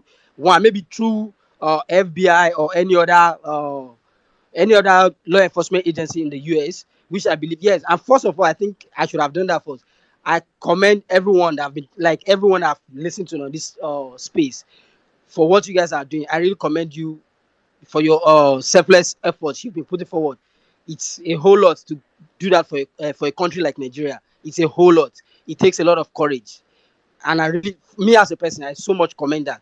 So what I'm saying is, if there are any other further steps that can be taken, because we need something definite, like a pronouncement. Maybe, okay, what I'm saying is maybe to sue the school, or to, I don't know what it is, but I'm just saying if there's a next step for this, let it be done. There's a social security number on some of the document that was provided. What I'm saying is there a way to prove who actually that social security number is assigned to? I'm sure there's a way those things can be done in the United States. At least from there, we can really identify, was this actually assigned to this man, or was this assigned to a female? From all of this coming out, I think it will now be easier to now say, okay, with all this present, I'm talking about like concrete, like evidence, physical evidence that we can now prove, not assumptions, or not based on our own. Crest count. Yes. You just dey wake up. No, no, no, no, no. Or when did you join Twitter? Is it the first day? No, no, no, no, no, no, no. Not today. It's been so long. Okay. Anyway, okay, go ahead and round up in 30 Okay. seconds. I just want. Okay. Yeah, and that's one. Then second, the other aspect I wanted to talk about is these guys, like I said, they are ready to do anything. I've said something before when this deposition was done and every other thing, and we say, okay, these guys forged certificate and everything. I said this guy can go any length as long as international press and anything. He will make sure that he brings out a story that, in a way, suppress the truth. That this will always come out ahead of the truth. And these guys have maybe Nigerian press is already in their pockets. We know that for sure. So what I'm saying, I said that what we should have done is to go ahead of them. Like the press conference that Atiku had, it was just local, like in Nigeria here. It doesn't make a whole lot of waves. So these are some of the things I said we should have done earlier, as in go ahead of them and make sure these things, we push the truth, the real narratives ahead of them before they now start using lies to suppress the actual truth. Because like that BBC thing, when I saw it, I was like, I saw this thing coming. This guy will go extra lengths to keep doing this, to make sure that what they will be pushing outside will be the lies, so that people will not see the actual. Because there are a whole lot of people in Nigeria, some things you'll be wondering that they should have known months ago. When you put it maybe on your status, you just be surprised. They'll be asking you questions. You'll be surprised that how come you didn't know this? I'm talking about net people now, not even people that don't go through Twitter or some of these things. They don't actually, a lot of people don't know the truth. But when they now hear these kind of things, they believe that, oh, that's the truth. Like the issue of vendors. There's no vendor mentioned anywhere. But the truth is, when you go to the street and ask, they will tell you that anybody can print this thing. And that is what they believe.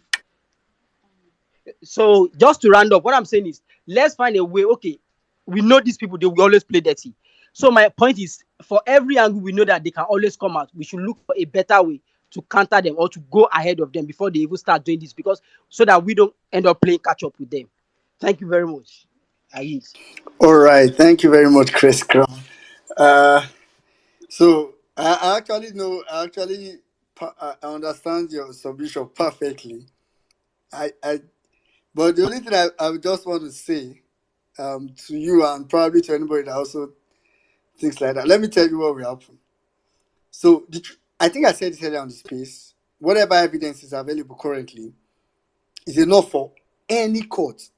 In fact, what evidence did the court in the US get to rule this case? There's no. All Atiku told them is, oh, there's a court case in Nigeria. I need it. That's all. So the evidence that the court has now, if they don't use it to disqualify Tinubu, believe me, there's no evidence that you ever did. I understand, which is what I've also said a couple of times, that, oh, it sounds as if, CSU dilly-dallied a lot. And I strongly know that it was APC's lawyers that gave them that notion. In fact, if you read the deposition very well, you know that there was actually a plot between CSU and the APC legal team. You will know it. Because the APC's legal team, when you wanted to ask the questions were calculated, the answers I gave. Okay, but my point is really this. The truth is that there's no amount of concrete evidence that can be, pardon my wrong English, that can be concreter than what is already there. Believe me, if tomorrow you get another new evidence to say, oh, CSU have even said it directly and said Tinubu did not attend Chicago State University, like say it like the way you are saying it now. Eh? The next day, what APC will bring is that, oh, the current CSU administration team are not aware of how the thing happened in 1979, so they were not there. That if you really want to get the real information, go and bring the team from 1979. If you go and resurrect those that have died from 1979 and they say it, they will tell you that now they are so old, their brains. See, anything you say, anything you say. So all these things we keep doing when we keep saying, oh, they counter this. Let's bring another one. Let's you just keep shifting goalposts for these criminals, and they keep opening different goalposts. So just I think we should stop doing that. If not, we might give ourselves a lot of headache. Anyway, Allogra, please go ahead.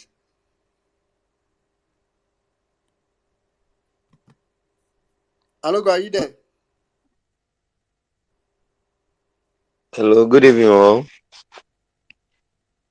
Good evening, my brother. Yeah, good evening. Go Can, ahead. can you hear me? Yes, I Okay, heard your good evening. okay. Thank you. I've been listening to all we have been saying. It is a good. I commend everybody that have given their voice to the happenings in Nigeria. But I want to still ask, please, can we go back to our drawing board? How did we start? Because I do say it each time I had the opportunity to speak on any space, that this is the only opportunity. We have been crying. Nigerians have been crying, calling on God to remember them. And God has given us this opportunity, golden opportunity. I've been saying it. Let us come out from space.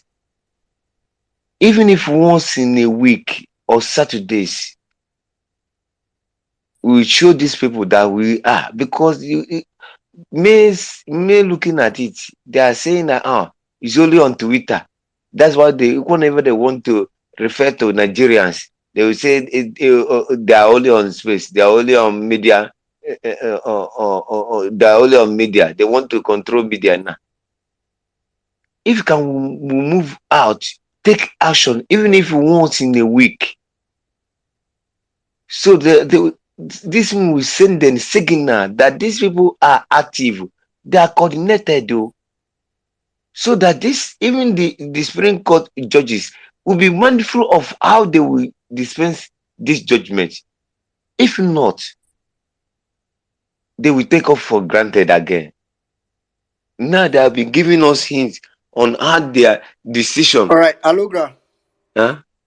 Okay, I mean, I thought you were going to say that as a preamble, but you are going deep, deep, deep, and I really don't want to change the Okay, tone of the topic. conversation. Yeah, I really Okay, don't want to change the topic. What you said is valid. We need to do more on ground, and you're actually correct. So go ahead. okay. Well, I listen to my president, because that is, as far as I'm concerned, he is my president now. What he said yesterday. Let this man come and introduce himself. I don't know why the ABC are saying that his certificate that is not forged. If they are saying it, then why did the man did everything he could to block it? If he didn't forge his this, I don't know why Nigerians are not thinking. Is it because of the poverty has even taken our brain that we are not even thinking? No. Well, let me tell us, if we are hoping for this uh, uh, religious leaders to come and talk, nobody. Because I don't know whether Tinubu has used his winch to silence everybody's mouth. Nobody is able to talk.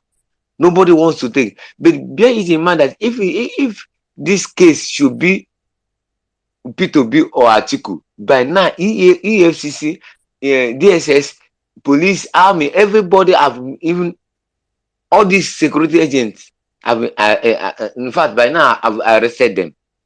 But Tinubu, I don't know why one man is seeing that one man is bigger than this country. So I urge us now to keep on what we are. If anything we know we can do, to do best. Let us bring it out. The heat is hitting them. So I thank everybody that have been contributing. In fact, let let him continue. No, forget about Abati, Rubena Abati. He know that the country is sad, so he's even looking for a way to if Tinubu will call him because he's Tinubu boy. So I thank everybody. I pray that at the end, Nigeria will survive. We will laugh. God will see us through. Amen. God bless All right. everybody.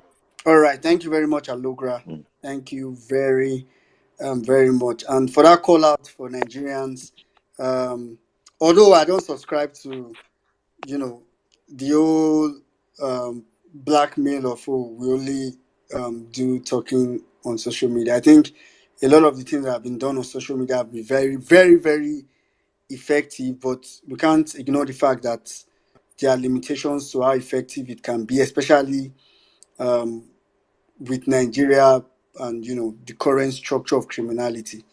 So it's also good to canvas for more different approach. I think a couple of those in diaspora have started, Momi Bolanle and a couple of so many other people have started doing a lot um, to try to motivate those in Nigeria, at least. So, and I really hope those in Nigeria, and I'm sure Alugra, you sound like you're in Nigeria, so try to also motivate those around you to step out of their comfort zone. All right, quickly, I'll go over to D. While D is speaking, if you know you're on the speaker section, ensure your hand is up. If your hand is not up, as soon as D starts speaking, I'll have to take you to the listeners session. Meanwhile, before I go over to D as well, um, so one of our, you know, very strong, obedient Dr. Adebomi Adebayo is contesting for House of Reps Surulere 1.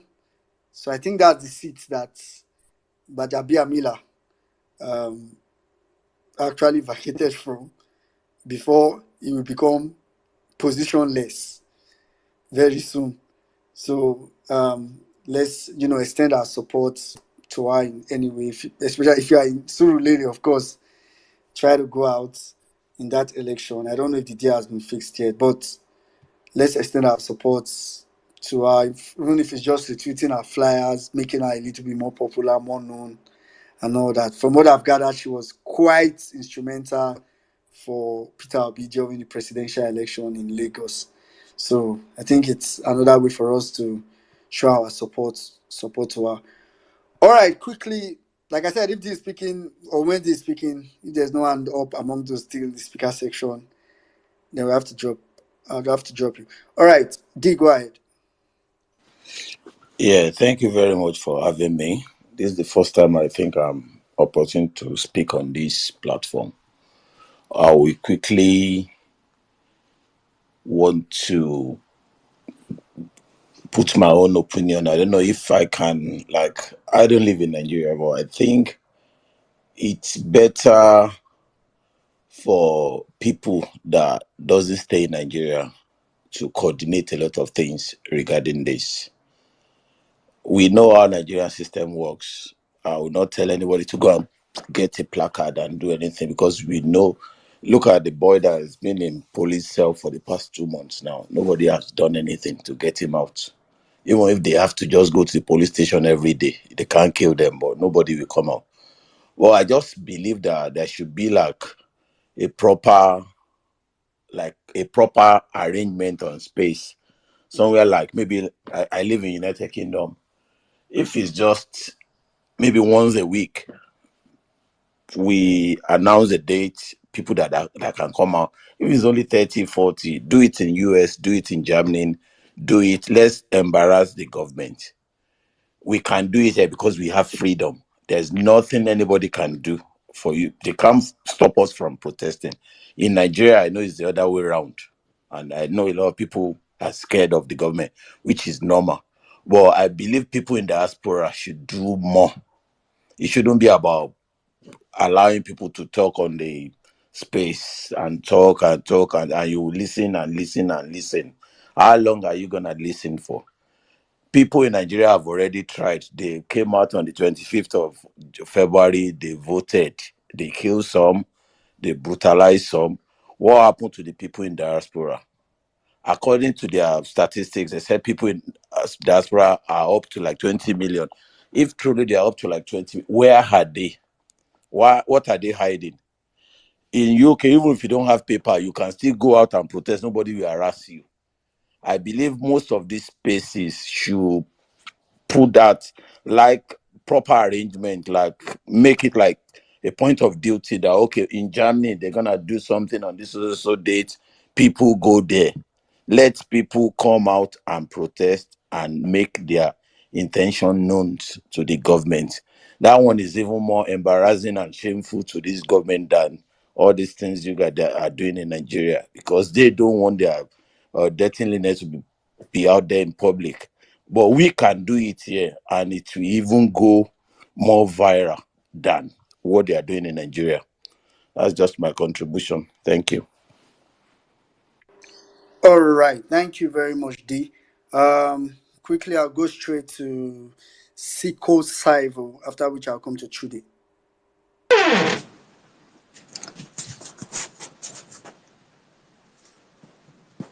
Okay, good day, everyone. I think it's my first time to speak on the space.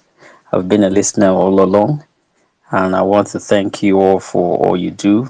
And Emir Saddam, Cizo, well-meaning Nigerian, and Jimmy. I think the issue and on the table for Tinubu to reintroduce himself is very important. By virtue of my work, I'm in the diaspora. It has really told a lot on the credibility of Nigerians abroad. So it's really necessary that this issue is resolved with the president.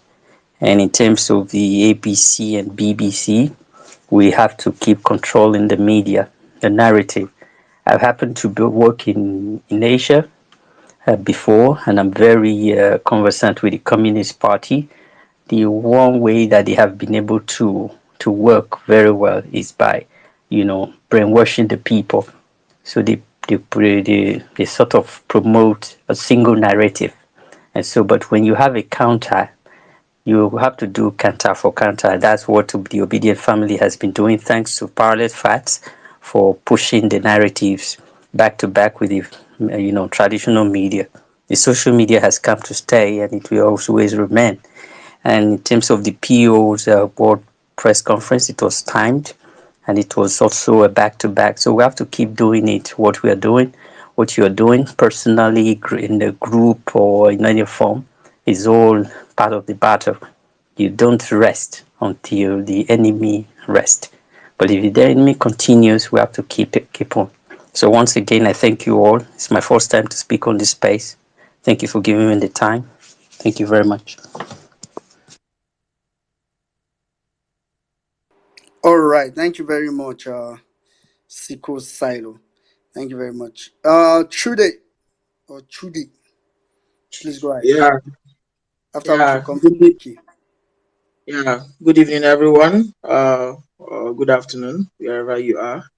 So, this is the first time I'm speaking on space. I've always been an avid listener, and I'm really appreciative of what you guys have been doing over the past going to I don't know how long the violence space have been posting, but I know it's been a while now, and I've always tuned in to listen.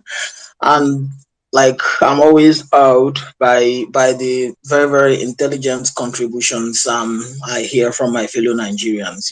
So, and it always gets me thinking that how can a country that has so much talent, that has so much potential, why are we in such a quagmire, right? So I believe Nigerians are one of the most intelligent people in the world. Like where I've been, the places I've been to, I've seen how Nigerians work. It's as if when we leave the country, there is this kind of reset that happens to our brains, and even it doesn't really matter whether we are in the country or not. So it always appalls me. I always find it surprising that how come that it's as if the worst people in the country are the ones who are actually in power. How did we get here? How is it that a country that is filled with intelligent people, and somehow it's only the unintelligent ones that have found a way to get into the corridors of power? And that is where the problem is. You see, this certificate issue of Tinubu, I don't think it started today. If I'm right, I think the late Chief Gani Fawemi also, saw through his cloak and knew the kind of person that he was. Of course, that was way back in 1999, and we could argue that maybe the technology, the access to information that we have today was not readily available then. Yeah, but he tried his best, and of course, yeah, there was this whole cloak and dagger games that was played, and Tinubu, he got off with it. And I think that was what emboldened him. He felt that, well, if I can get off with this, I can get off with anything. There is something that emboldens these people that makes them feel that, yes, I have the money, I have the resources, I can buy everybody. So that is what gives them. And it also goes down to, that's why, we are hearing stories of, they want to shackle the social media, they want to shackle the media, because the only way they could control us is when they control every aspect of our life. That way, they want to keep us in darkness so that they can keep on doing whatever they have to do. Come to think of it, for you to become a president, I don't even think you need to have a university degree. You just need to submit your O level. You took your WAEC or GCE or whatever. But in this case, instead of him to submit that, he wanted, I don't know, maybe it's an ego thing. He wanted to prove that, yeah, I'm a graduate of Chicago State University. I graduated with distinction. I don't know, whatever it is. And he felt, yeah, this could fly, because I don't see a situation. I don't understand how you went to Chicago State University and you couldn't pay $23 to get your replacement diploma. Yeah, because he felt that anything could fly. After all, it's Nigeria. Yeah, so that's it. That's the generation of people who actually put the country in this situation, and they feel that they can get away with anything, and nobody will do anything about it. Yeah, but I'm happy. I'm really, really happy with what's happening. Yeah, of course, these are the early days, but yeah, it's very, very encouraging. We the young people have come to say no. We won't accept this. Forgery is forgery everywhere anywhere in the world.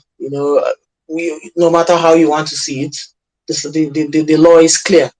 And then you see some people who call themselves senior advocates of Nigeria. I've listened to quite a few on air, where they come and say, yes, of course, Atiku has gone to get this whole year. Tinubu, the certificate he put wasn't the same as the one issued by Chicago State University. Therefore, so yeah, but the thing is that the statute of limitations has expired. The Supreme Court is not entitled to admit new evidence. They just come to say all sorts of things.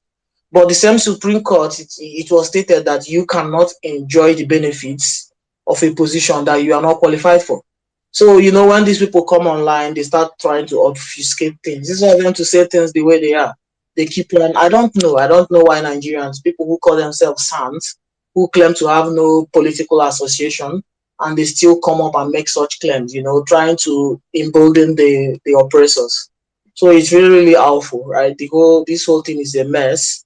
And I believe me, if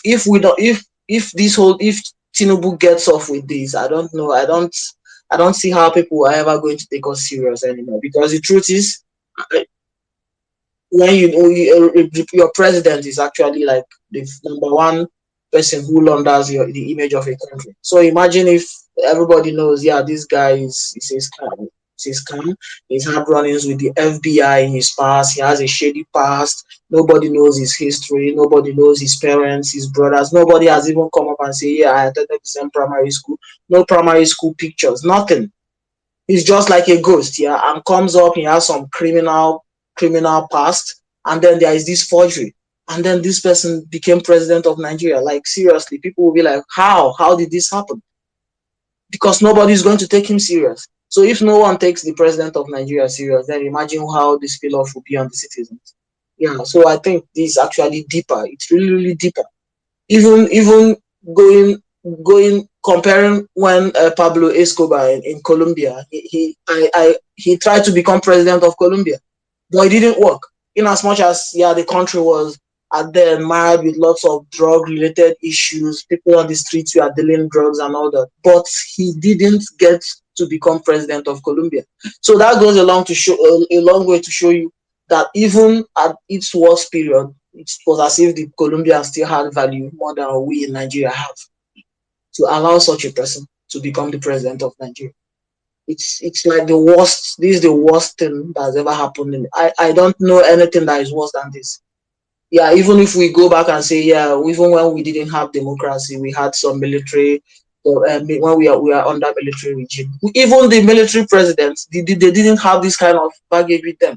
This is the most undeserved person who has become president of Nigeria, and it's very, very shameful.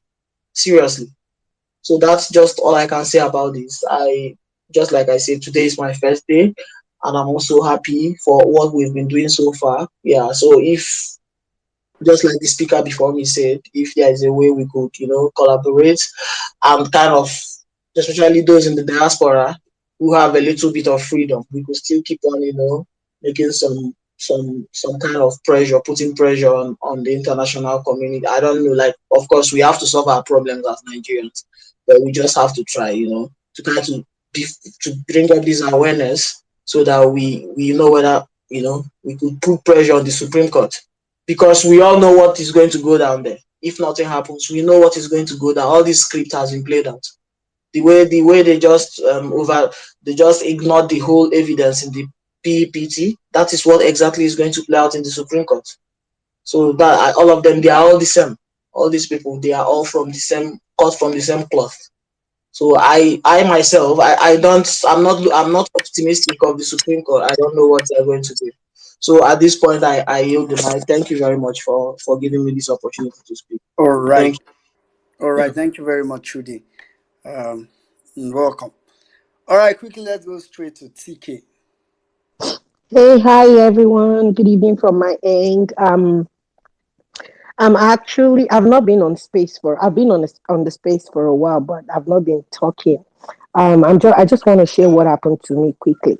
The month of July, right after my birthday, I lost my job. I think I reached out to Jimmy, just letting him know that I'm out of job. So ever since then, I've not actually been applying like I'm supposed to.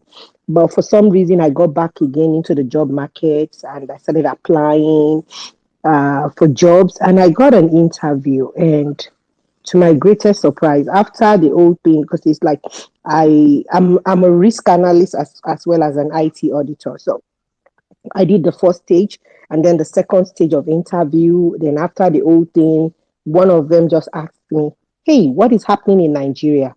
What is it about your president? What is this all over the news that we're hearing about your?" I was shocked. I was really shocked. Actually I wasn't expecting that. Um, I kept quiet for a while because I didn't know what to say. And then I'm like, well, that is what it is. We have a president that we don't even know who he is. We don't know where he's from. We don't know anything about him. And the man asked me, so what are you people doing as the citizen of the country? I'm like, we're trying all we can. We're speaking out. And what he just said is that is not enough. What a shame. That was what he said. So I'm like, everyone knew what is happening in Nigeria. They all know. It's no news anymore that we have a president that, it's a lot of questions is being asked. We don't know him. I'm quite sure he doesn't even know himself. Tinubu doesn't even know himself. Even his wife, his children, I doubt if anyone knows that man. And that's just what I want to share tonight. Thank you all. Yeah, it's quite. Whew. We're in a big problem, man. To have, I just got to discover that Tinubu actually has a fourth. Tinubu actually has a fourth. I'm just tired of this guy. As a fourth birth date, um, there's a company registration that, you know, while on the space, where I was bragging that Tinubu has just three birth dates.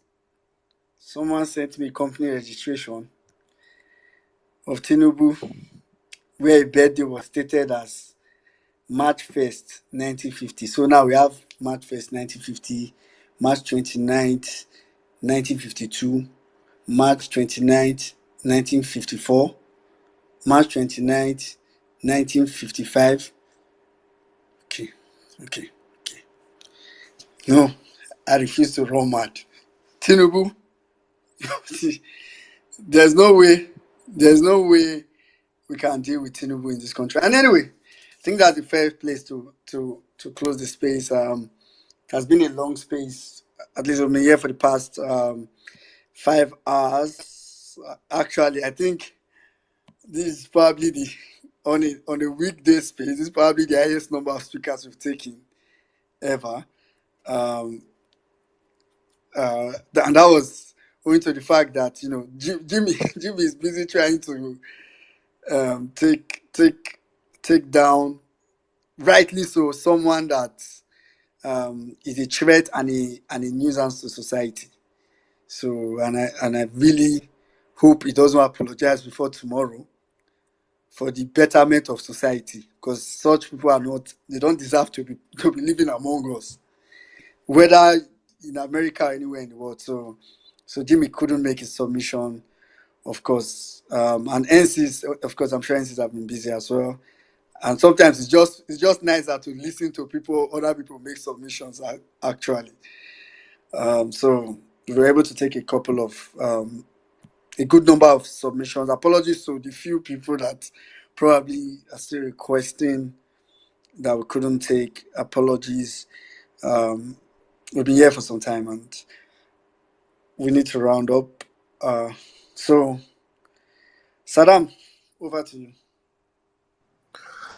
My brother, thank you very much, guys. Thank you very much. I think it's been a long space. Also, I have been so busy in the background.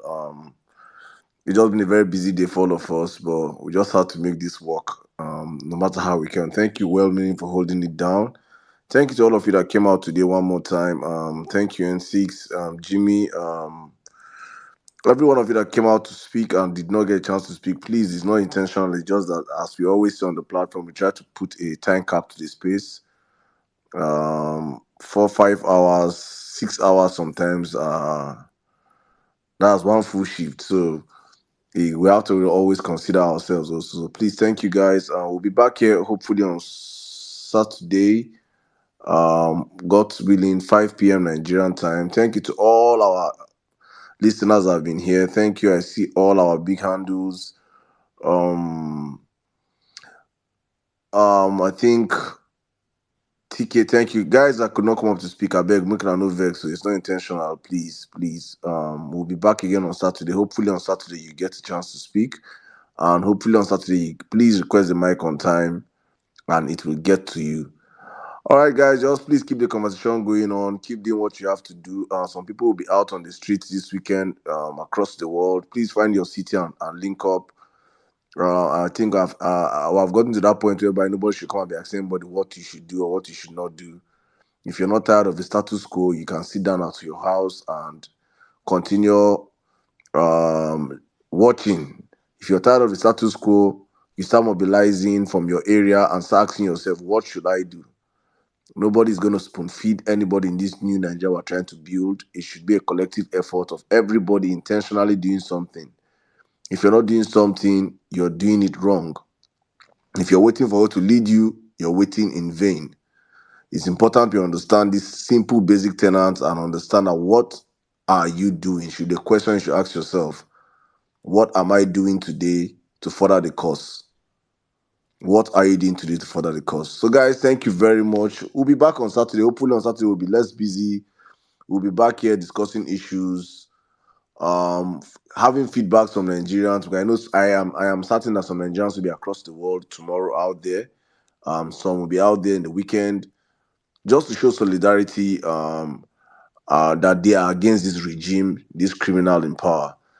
All right, till we get back on Saturday, I just want to say thank you to every single one of you on the platform. Thank you to all our big handles. I see you, my brother Mika and L. It's been a while on the platform. Thank you, Mommy Bolanle. Thank you to the Violence Space team, cast, and crew listening to us right now. All those from YouTube, Facebook, our Violence radio stations. Thank you to all those our ex-team readers on the Parallel Facts. Thank you so much. I see my brother Big Mac. I see our head of broadcasting in the building. Gloria, thank you. It's good to have you on the platform. Mommy Madonna, thank you so much. Antonia, Anka Dede, Liberty, Honorable Ada, Hey Franny, God's Will, Polonium, Dr. Mary White, Mr. Peter, Timmy, I see you, my brother, Justice, Kolade Inze, Lily V, Yvonne, Zari, Biruki, Dr. Olu, my brother Jimmy, it's good to see you down there. Anderson, Adai, Gwen, Apunze, longest time in Tonga. Good to see you, Madam Prisma, Zege Fetch, Tony, Adowere, my sister, longest time. Shrubs, Mr. Teke, Amoda, Mr. Waleri, Anzipi, Chulo, how you doing, bro? Let's link up, please. Mr. Mike, Foye, Ikena, Mugzi, and every one of you. Pelumi, my guy. Good to have you on the platform. Patience. Just trying to call as much names I can. God bless you all. Thank you guys. I can't call all the names, but from this side is all love and light. We'll be back here hopefully on Saturday. Please do not stop speaking out. Do not stop talking. Do not stop tweeting. It is important you understand that the social media space is the most powerful and potent tool we have in our hands right now. Use it wisely. See you guys on Saturday. Good night and stay safe. God bless you all.